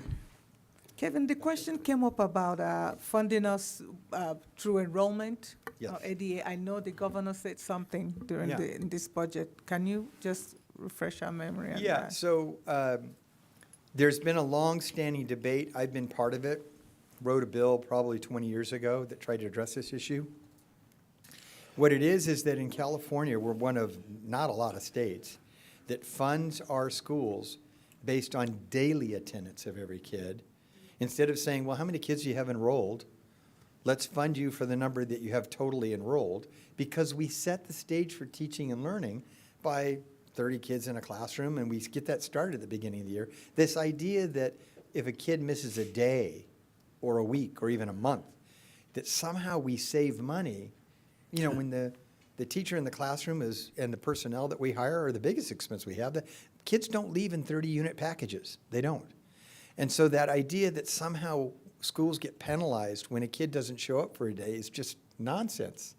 So what we've been talking about for more than a decade, 2 decades, is the idea of moving to an enrollment-based funding system instead of ADA funding. Now, there was a legislator who had a bill a couple of years ago that, in my view, corrupted the whole debate by coming up with an idea that he said, well, we're going to calculate what the difference would be, and we're going to give you that money, but 30% of it has to be spent on things the legislature wants you to spend it on. It wouldn't be your decision, it would be theirs. And we're like, you're not getting this. The whole idea to go from ADA to enrollment is to generate stable revenue source on a reasonable, rational basis that governing boards across the state would have the discretion over how to spend it. They just didn't get it. The other issue in that bill is that bill funded it by taking away money from other districts. It was a zero-sum game. There were winners and losers. And I don't like that idea either, is that if we're going to move to a different funding source, we need to make sure that everybody is held harmless and that it's a net gain for districts, not a loser. And it didn't do that. So the nonpartisan legislative analyst was charged to do a study on this as a result of legislation a year ago.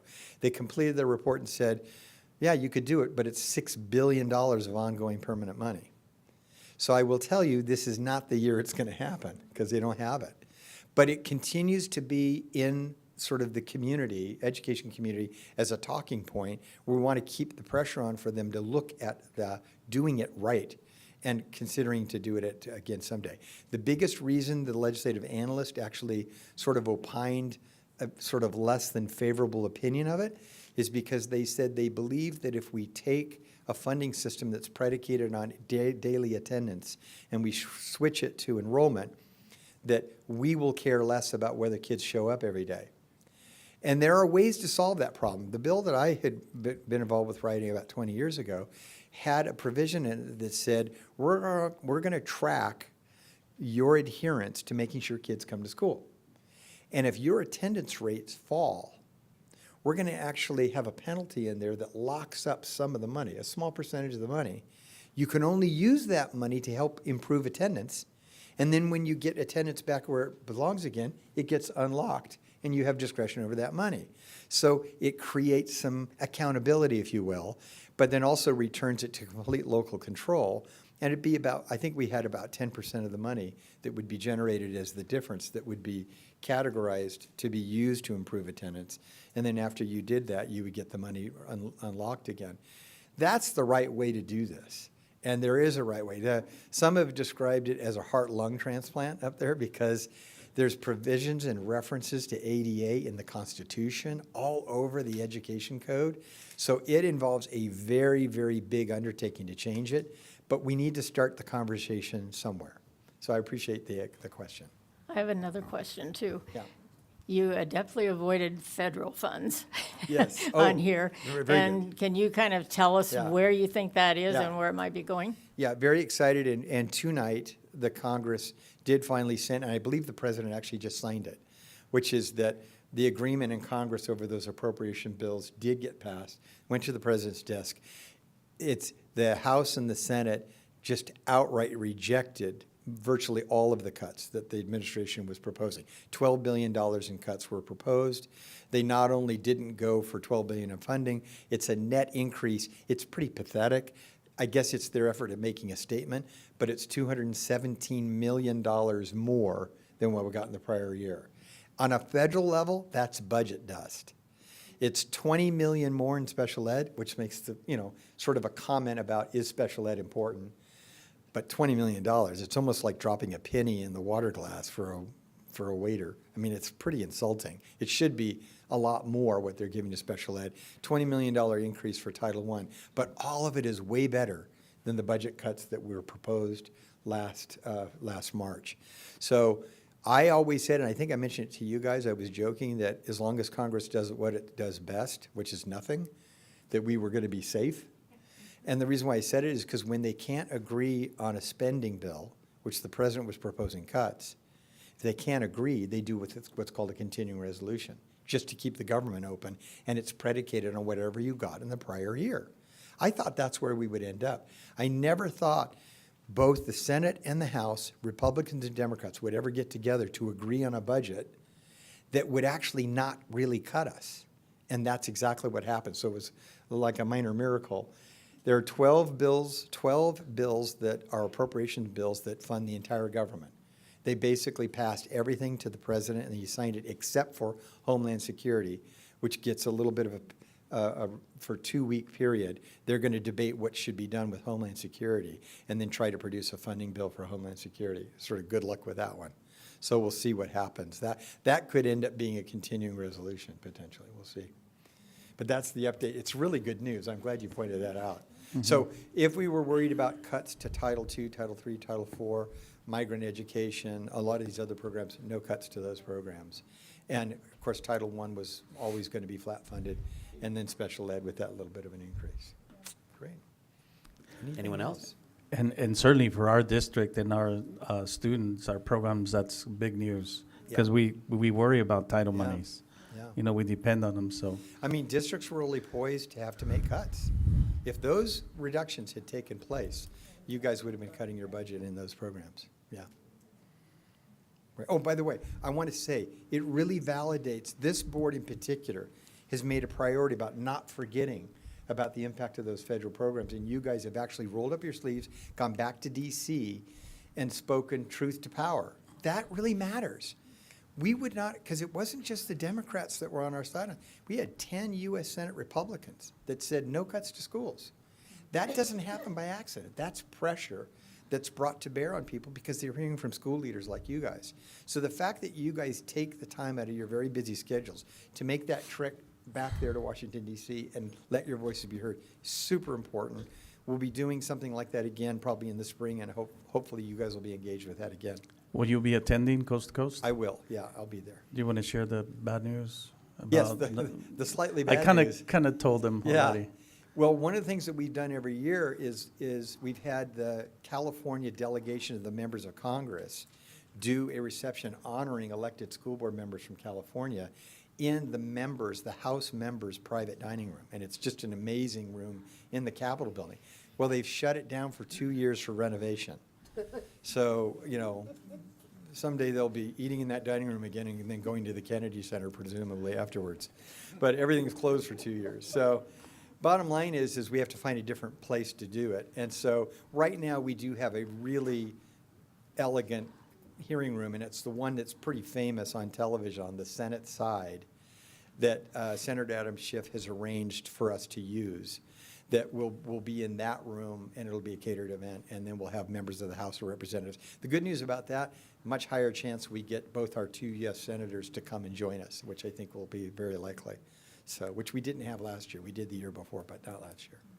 But whatever happens, you're going to be there. Yes. And my friend Jack is going to be there. Yes. So I need you to take Yes. one more for him, okay? I will. I'll give it to because he's Jack. going to be mad with me if you don't. Yes. Before you go. Yes. But Mr. Velador, do you have a question?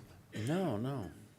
Thank you so much. Well, again, thank you so much bet. for Great seeing you all. making the trip and safe travels back to Sacramento. And look forward to seeing you at Coast to Coast. Yes. Any other questions?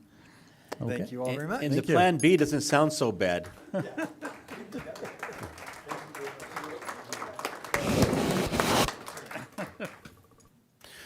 Okay, we'll go to item B, California School Dashboard 2024-2025 Assessment Results. Dr. Elena Esquer.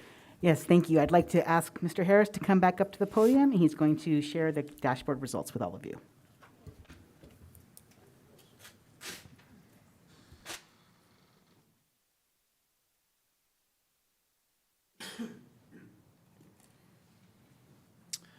Good morning, or not good morning, I'm so sorry. Good evening, Board President Velador, Dr. Maldonado, esteemed board members and cabinet members, and Ms. Guerrero. Thank you for attending. So I have now the pleasure of discussing and showing you the California dashboard for 24-25, which I will call the 25 dashboard because it's the year the test was actually taken. As you can see from the slides, I think our theme for the evening is growth and improvement along these slides, and I think that that will become clear pretty quickly. So first I wanted to put the district in historical and regional context.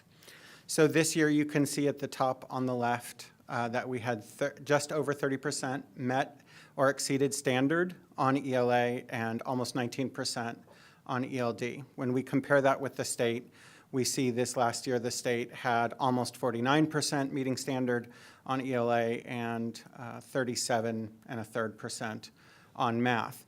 But when we place that in the context of growth over time, I went back to 21-22 because that's the last time before we had a break in this data. And it was also the first time where the state was using the current dial system. Before it looked like cell phone signal symbols, and it was quite confusing once we get to the climate engagement metrics because it went the other direction. In any case, going back, when we look at where Palmdale was from 21-22 to now, we have a growth of 1.7% in our ELA or our ELA delta, and our math delta is just over 4%. In that same time, the state has actually declined almost 0.2% overall.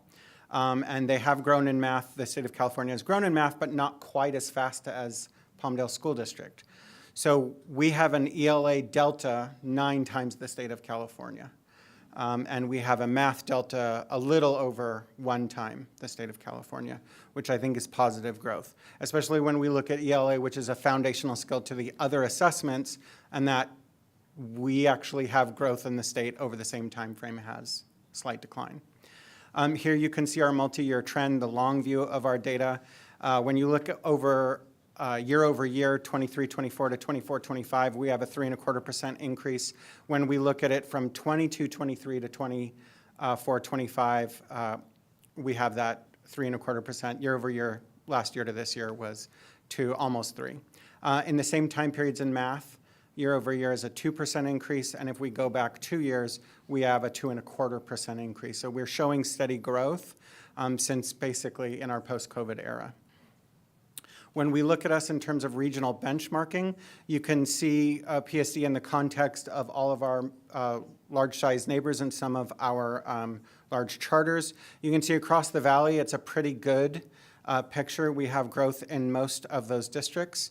And then the visualization gives us sort of the red is the ELA score and the math.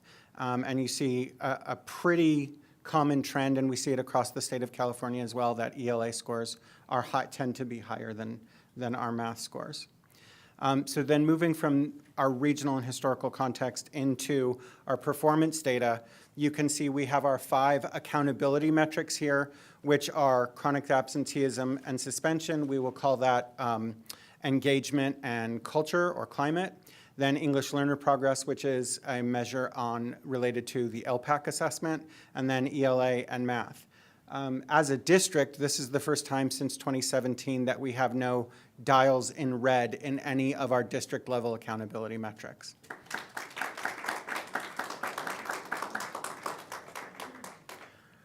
We do have quite a success story here in ELA in terms of our equity progress. You can see that from our progress from 24 to 25, we do not have any student group under ELA in the red performance band. We begin in orange, we move through yellow, and then we have green. This is a testament to targeted literacy interventions that are happening at pretty much all grade levels.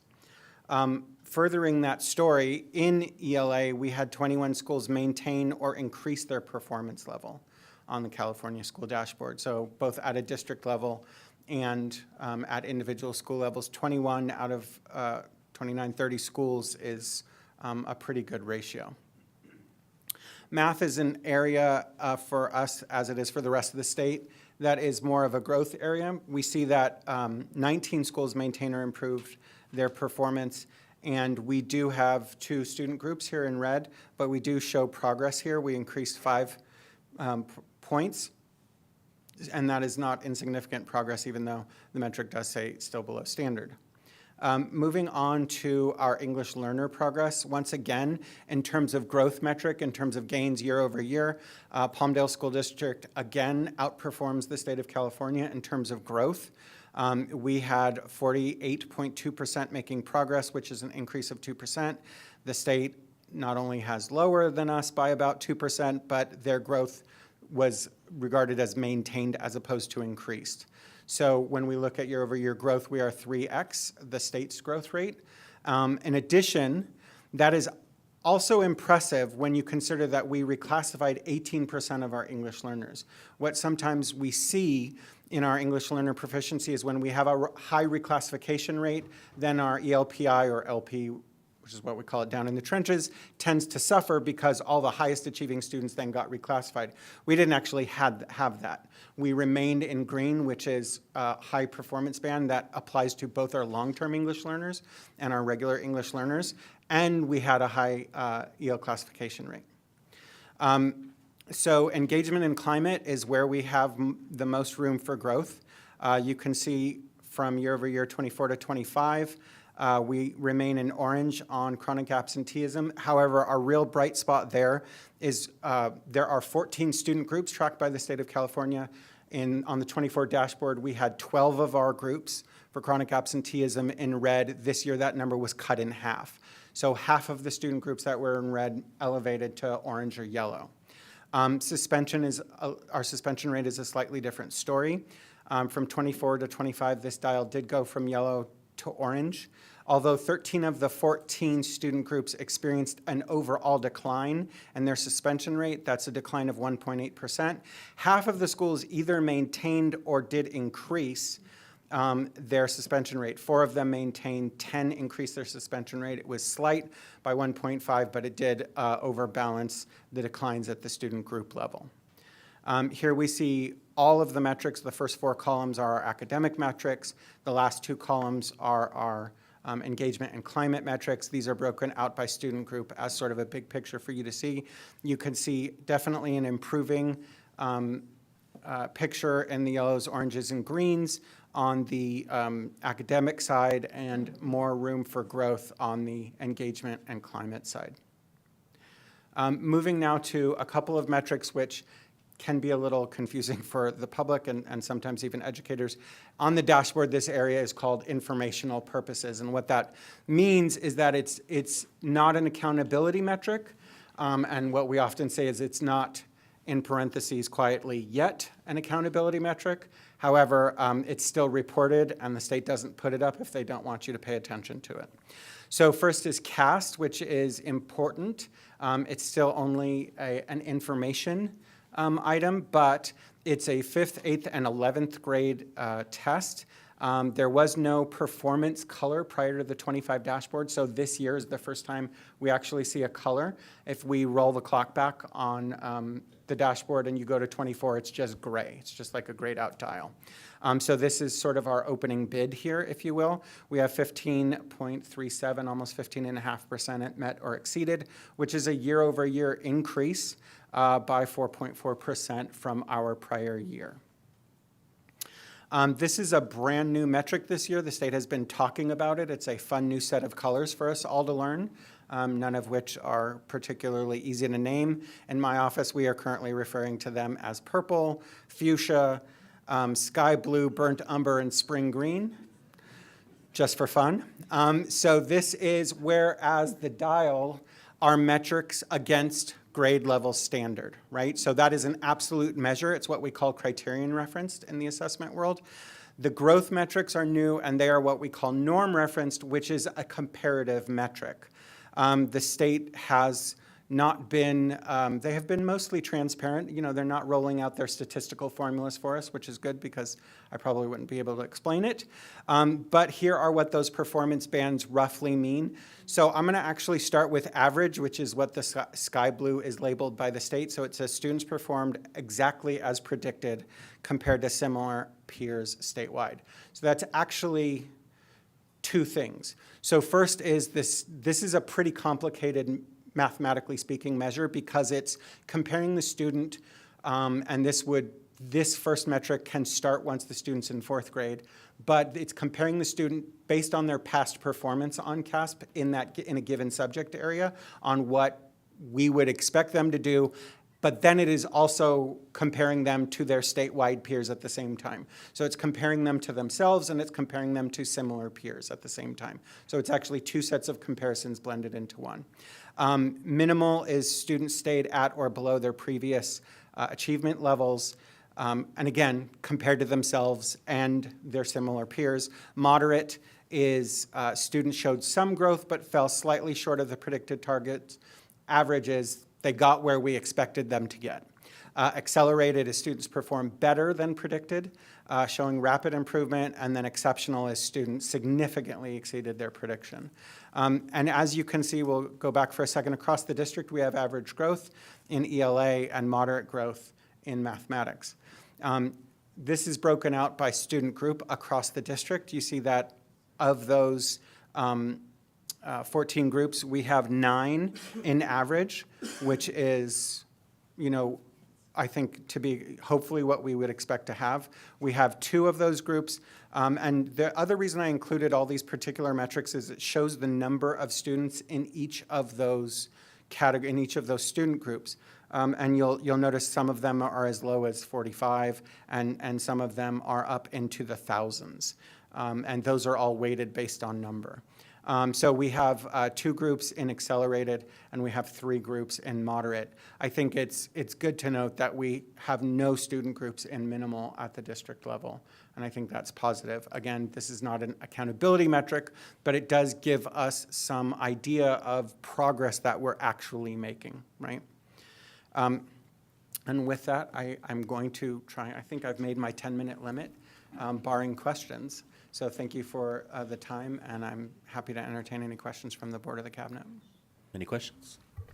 No questions, but I wanted to thank you for bringing those students with perfect scores, so the board and I and the cabinet can see those, and maybe encourage more students that, we have a lot of smart kids, but sometimes I find that they're not practicing the test, or they don't take the test seriously. So I think it's everybody's goal and everybody's job is to really encourage their students. They're smart. Let's take the test and do well. So I know that we're going to continue following this trajectory, and we're going to bring in more of those positive growth scores. So thank you. Thank you, sir. Yeah, and on that, the more we celebrate those kids, the more kids are going to want to get in line and do Absolutely. the same thing. So wonderful. Thank you. Thank you.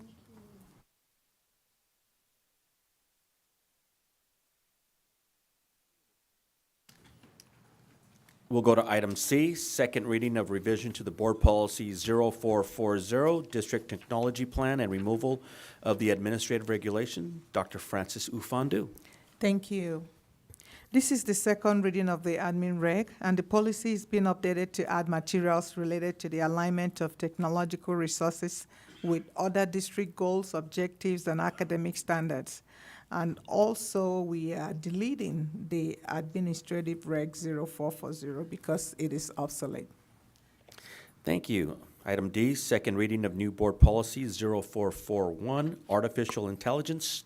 Dr. Francis Ufandu. Thank you. This is also the new policy that provides principles for the district regarding the use of artificial intelligence by students and staff, and it requires the superintendent to ensure that the use of AI is consistent with district policy.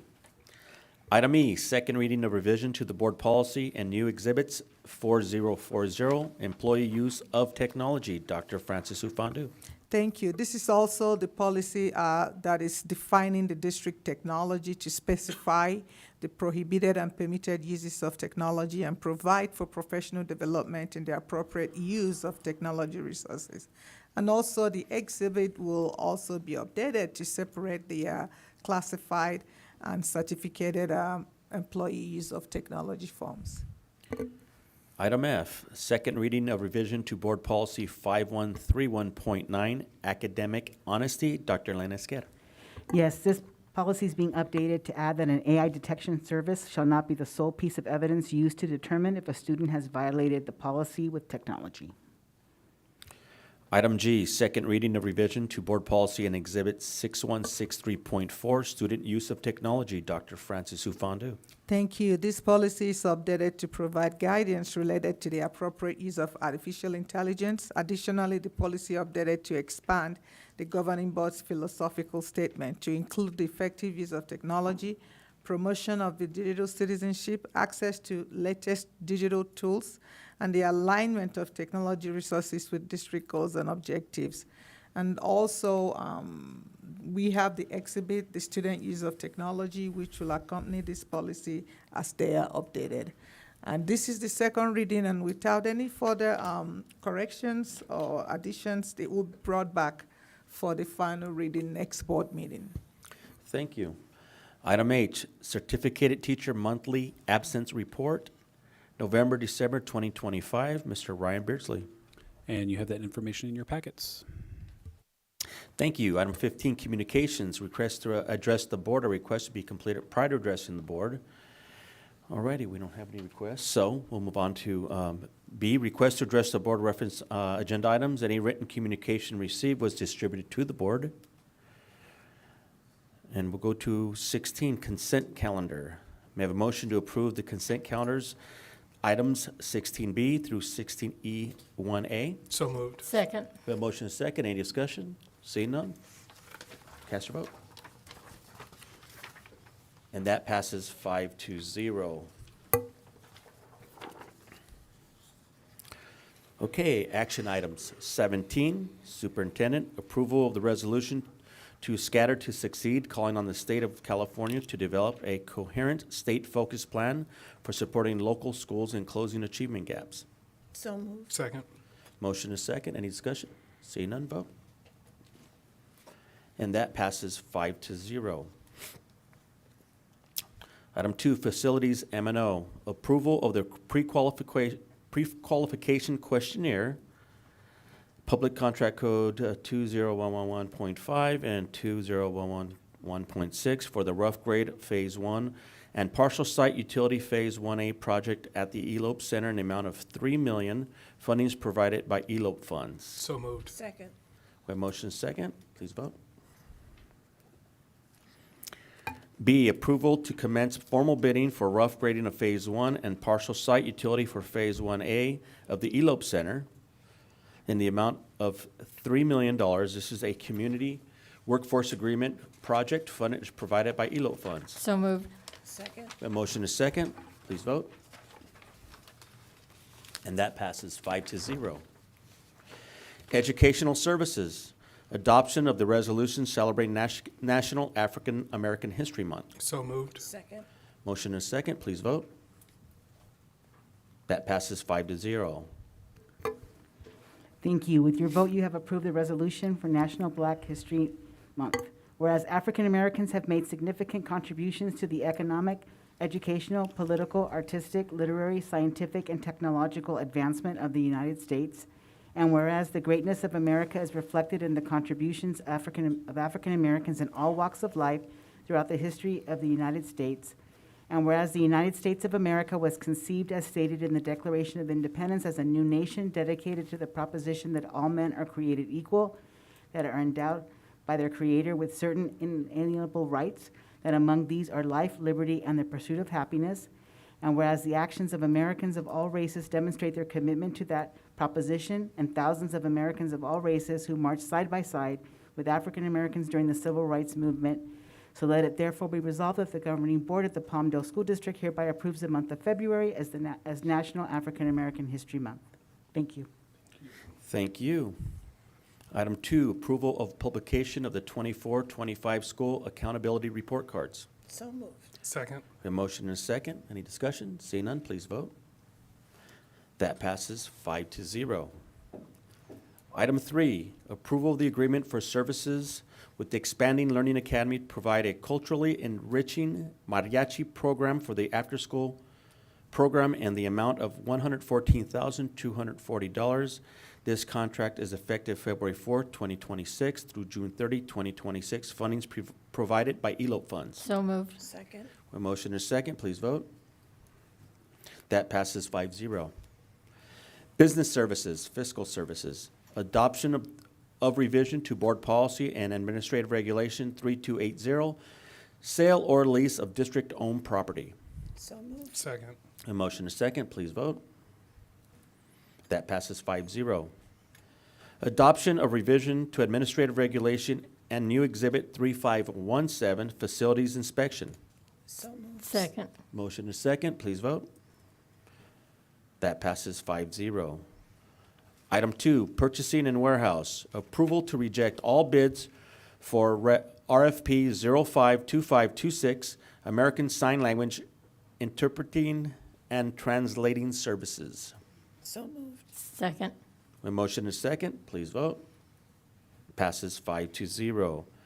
Item 3, transportation. Approval of the ratification of the agreement for services ST 26-0005 between the Palmdale School District and Gorman Learning Charter Network to provide transportation services in the amount not to exceed $30,000. This agreement is effective January 21, 2026 through June 30, 2026. So moved. Second. Motion is second, please vote. And that passes 5-0. D, Human Resources. 1, adoption of revision to Board Policy 4000, concepts and roles. So moved. We have a motion and a second. Please vote. That passes 5-0. Item 2, approval of certificated personnel, employment change of status, ratification of resignation, termination, leave of absence, request, and other. So moved. Second. We have a motion and a second. Please vote. And that passes 5-0. Thank you. With that vote, you have approved the following promotions. You have approved Dr. Timothy Howell as the new Director of Student Services. Dr. Howell, please stand and be recognized.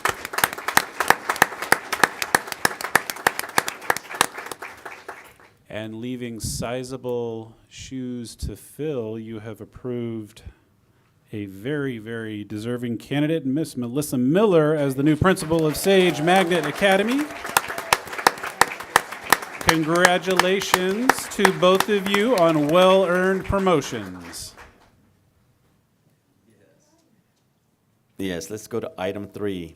Approval of classified personnel employment, change of status, ratification of resignation, termination, leave of absence, abolishment, establishment of position, and other. So moved. Second. We have motion and second. Please vote.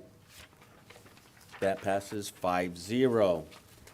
Go to item E, special education student services. 1, mental health services. A, adoption of resolution proclaiming National School Counseling Week. So moved. Second. A motion and second. Please vote. And that passes 5-0.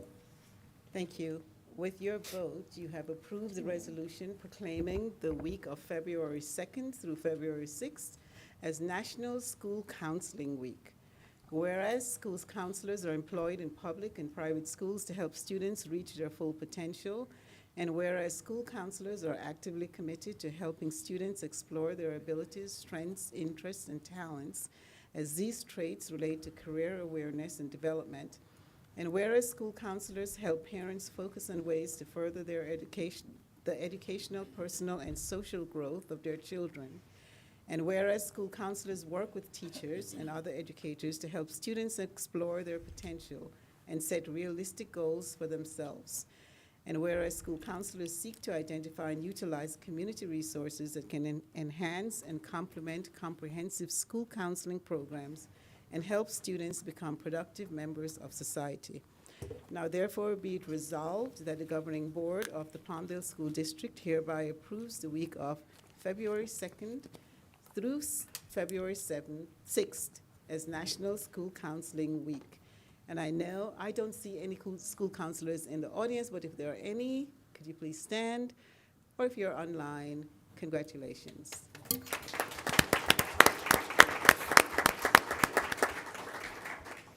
Okay, we'll go to item B, approval of the memorandum of understanding with Florida State University College for the Mental Health Services Department to provide internship opportunities in social work at no cost to the district. This MOU is effective February 4, 2026 and continues until terminated by either party. We have a motion by Ms. Simone Zulu. Second. We have a second. Please vote. And that passes 5-0. Item C, approval of memorandum of understanding with the Regents of the University of California on behalf of the San Diego campus to provide educational training on youth vaping alternative program education to Palmdale School District students at no cost to the district. This MOU is effective February 4, 2026 and continues until terminated by either party. So moved. Second. We have motion and second. Please vote. That passes 5-0.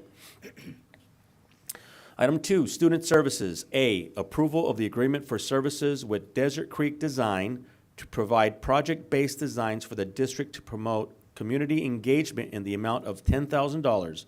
This contract is effective February 4th, 2026 through June 30, 2026. Funding provided by CCSPP implementation grant. Excuse me. Second. We have motion is second. Please vote. And that passes 5-0. So go to item 18, comments. There are no requests to address the board. So go to B, California School Employee Association President Michael Oak.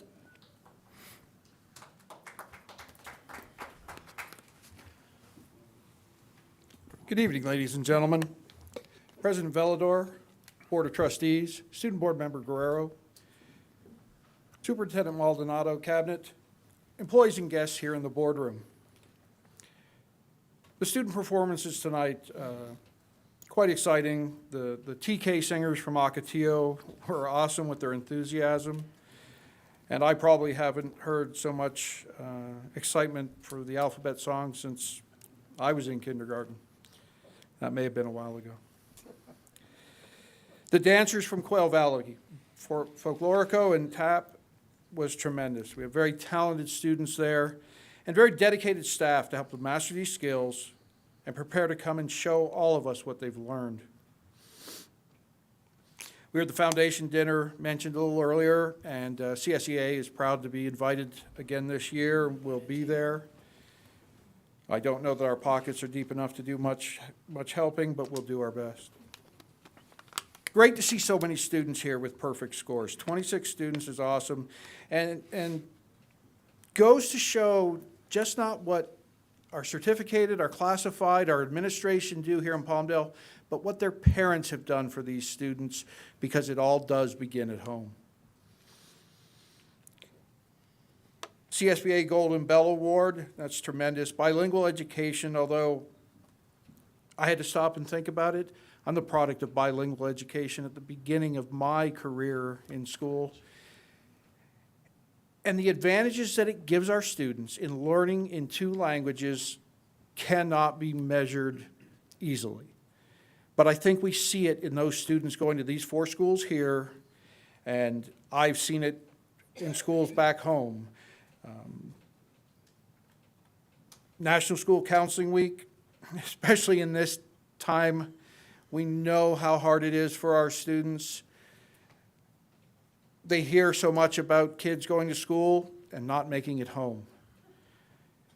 How any child, and unless you're 18 and out of your parents' house, you're a child, has to get up in the morning and be concerned about this is devastating to think about, and I cannot believe is happening in the country that I call home.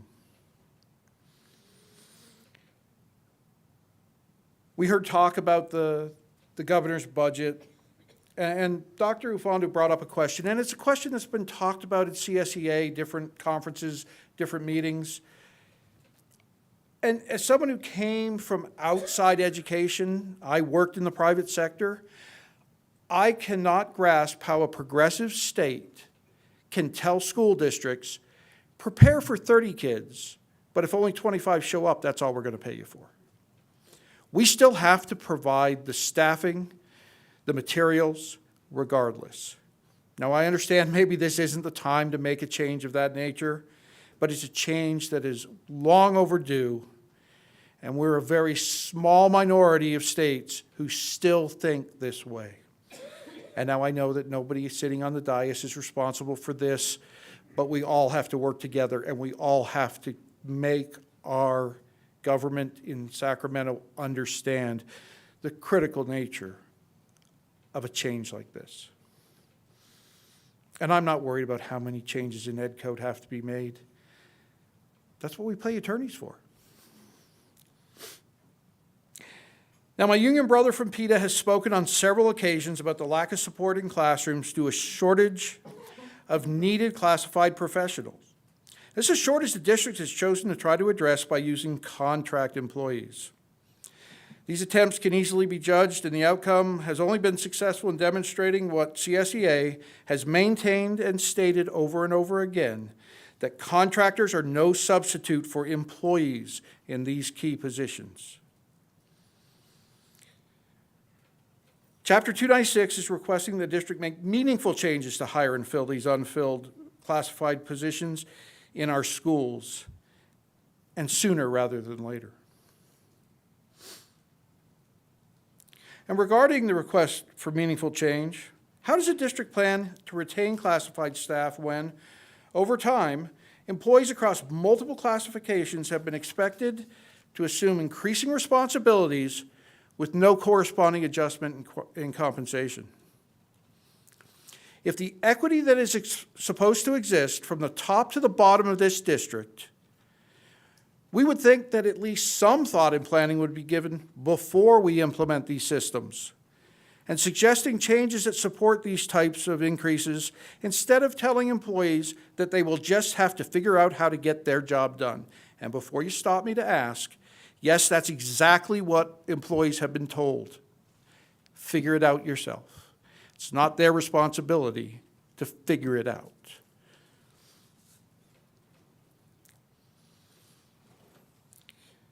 We believe that it's the board's responsibility to ensure that the policies that they have approved are applied consistently, fairly, and in good faith. This responsibility is especially critical amid the current uncertainty in the political climate. But yes, at least the funding bill was signed. All employees should be able to work in both a respectful and safe environment where speaking out about issues that they see or experience are met with the aforementioned respect and not retaliation. Moving to a more positive note, we are celebrating the 100th anniversary of African American History Month this year. African American history is everyday history.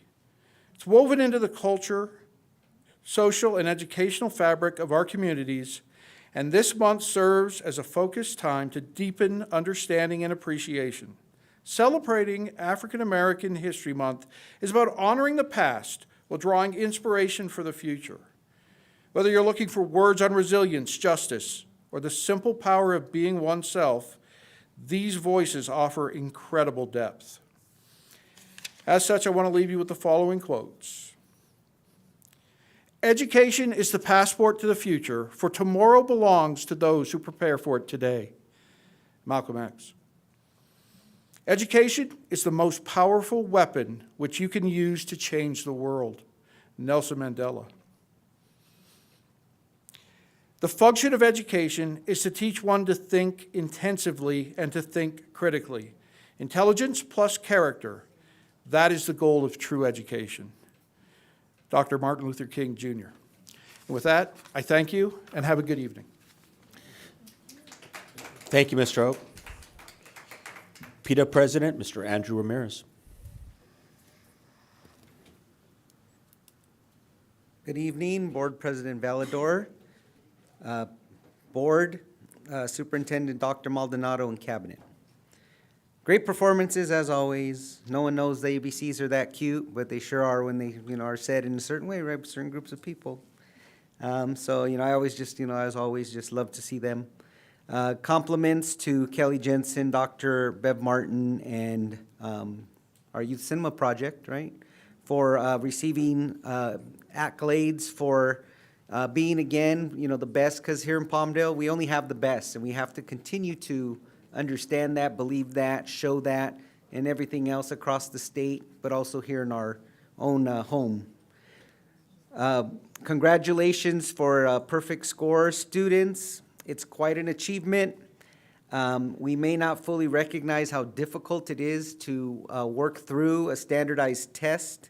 A lot of barriers, a lot of things are put up in those standardized tests for people of certain, cultures, races, and such, because you can't translate across all cultures and everything else for one single test. So, that was a great achievement, and I congratulate them.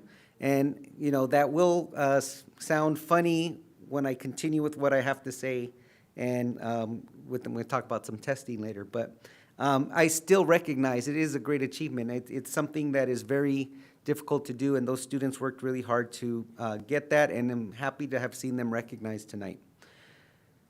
Congratulations to the dual immersion schools for being awarded the Golden Bell. Thank you for my bell. I can, ring. Again, it's a program that we have here in our district that we can celebrate across the AV. We show that those programs can be the best. We do need to really work on, I believe, making sure everyone hears it so we can bring in those numbers of students, so we can start them in kindergarten and get them to grow all the way through to 8th grade. And as I often tell people, if there was a school like that when I grew up, then I might be bilingual, right?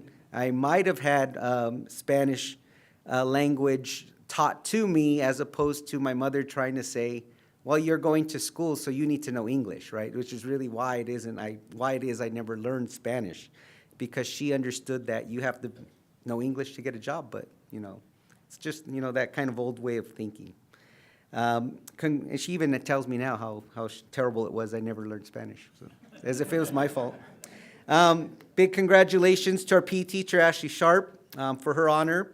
It was great. We went last year to celebrate her, and it's fun to hear all about the PE teachers and all the great things they do. Sometimes, we just think of PE as, well, that's the thing they have to do. Even students don't really, look at it more than we're going to do, laps, or we got to run this sport or these types of things. But, they truly get a lot of different, time out in the sun, different things that they just don't get to do in class all the time. So, it's an honor to have her recognize that she was here to celebrate the perfect score for her son. Proposition 55, I'm just going to throw that in here because we want to understand and recognize that's, from our budget here, or our budget, that we need money in public education. And right now we have a tax in place that was put in by Proposition 55 for the highest earners in California. It's a tax that already exists, so if that tax were to be removed, then it's a tax break for those groups of people, which, okay, sometimes we don't like taxes, but it is a small amount of money on a small amount of people, or percentage of money on a small amount of people, that produces about $15 billion for our state. And it's about 15% of our budget here in Palmdale School District. And for us to have dual immersion programs, all the other types of after-school, everything, other programs that we have, well, there's funding for a lot of that. But in our classrooms, that funding, a lot of it comes from Proposition 55, that tax that's in place. So CTA and CSEA and all the other partner groups are trying to extend that tax for permanently. So, we've been going around to schools, getting some signatures to put it just as a petition just to put on the ballot. But as you're going around and you might see people with those petitions, you could ask me, I'll bring one around and we could get signatures. But it is important for us as educators to try our best to make sure that that gets on the petition, but then also passes, because we can't lose those funds. Those funds being lost is just, going to take money away from us that, we think we're going to get a little more here on the budget, but on the other side, it would be taken because it just wouldn't be there anymore. So that's just my push for Proposition 55 extension. It has nothing to do with any other Prop 13, none of those things, right? It is simply a tax that's already in place, and we just want that to be extended permanently so we always continue to get those funds. Happy African American History Month. As Mr. Oak said, over 100 years of celebrating African American history, which is American history, which just celebrates achievements of Americans here in this great country that we have in agriculture, science, politics, education, sports, military, everything that has ever been touched here in our country is all groups of people, right? So we're just celebrating the achievements of those who we can say were African American, and they did what they could to help our country grow better. So take some time this month, celebrate those great Americans. You could go on the Smithsonian's National Museum of African American History and Culture.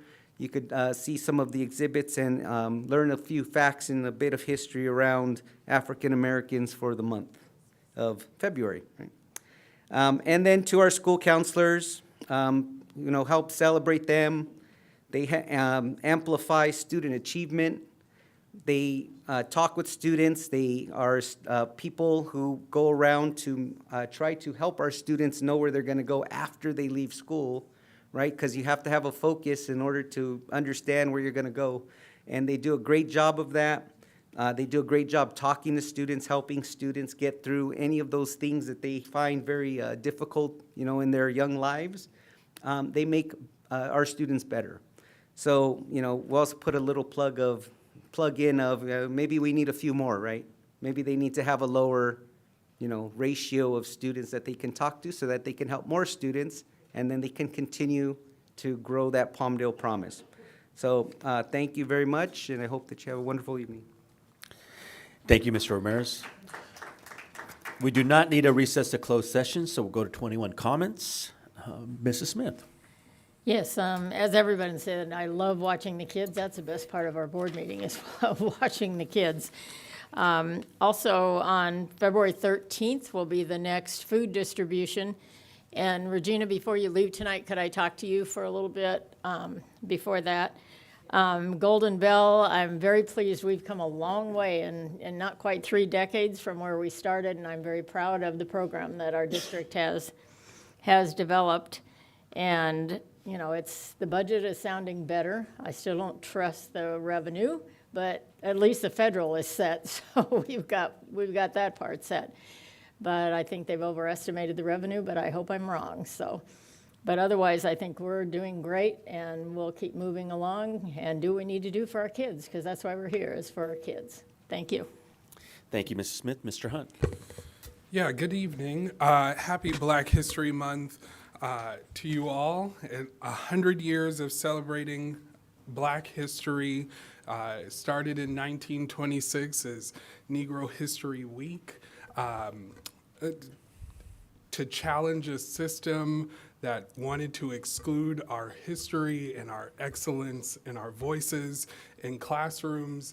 And as we still see that to this day across this country, I just want to celebrate all of the contributions of Black Americans each and every day to help better our country, especially within our school district. So thank you, and again, happy Black History Month. I want to say thank you to our school counselors. Happy National School Counseling Week. The services that you all provide to our students, sometimes our staff are incredible. We cannot thank you enough for the work that you're doing, especially now, and all that we see with mental health crisis and all that good, or not good stuff. So thank you all. Happy National School Counseling Week. Congratulations to our AXA winners. Palmdale School District leads. We always have winners. I'm excited to see if, you all at the state level and further. I'm excited to attend Parent University this week. Tomorrow, Summer Wind. Thursday, Palm Tree in the morning. So hope to see you all there. Congratulations, 26 students, perfect score. It is a testament to all the work that you all do. What Mr. Oak said, it also starts at home. So thank you for what you do and supporting our students and letting them excel. And then congratulations to our Golden Bell winners. Thank you. Thank you, Mr. Hunt. Mrs. Vega. Well, I won't repeat what Anthony said, so it leaves me with the Jim Rosenquist concert was wonderful. It's the biggest we've ever had, and Jim was up there smiling, I can tell you that. And with that, I don't know how many TKK enrollment reminders I got, but enrollment for kindergarten and TK went online live February 2nd. Pass the word on to people you know that have children that need to be registered. With that, thank you for all you do, and I'll see a lot of you, I hope, on Friday at the foundation dinner. Thank you, Ms. Vega. Ms. Zulu Jo. Okay, thank you. I want to congratulate all the people that were honored. School counselors, we definitely need them to give us peace of mind. And, and then also, my day started perfect because I had the right size kids start performing. I love kids that's a little bit above my knee, not too far, because they're the kids I can handle, and they still don't have a lot of mouth, so.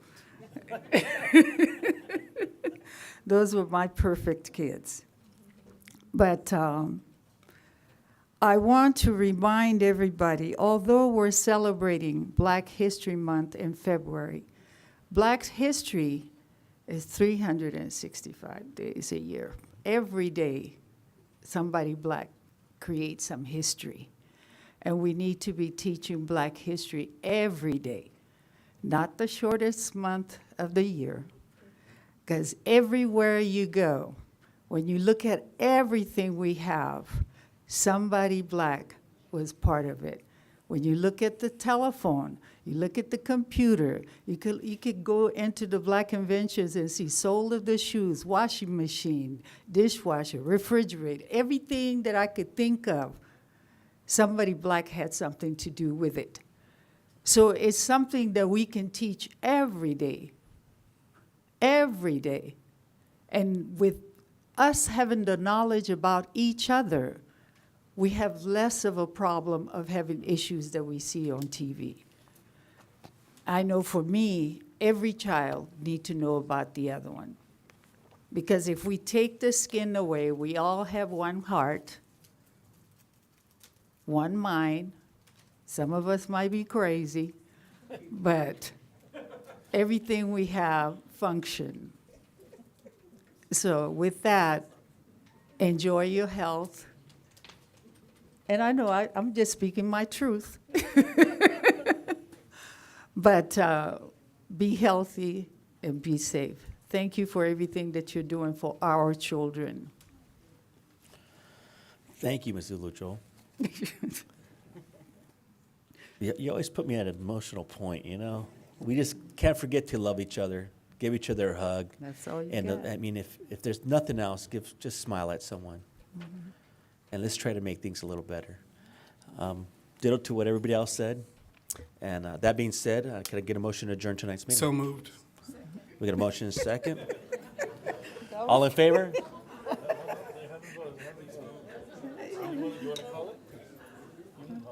Wow. And it passes 5-0. We'll see you next meeting. Thank you.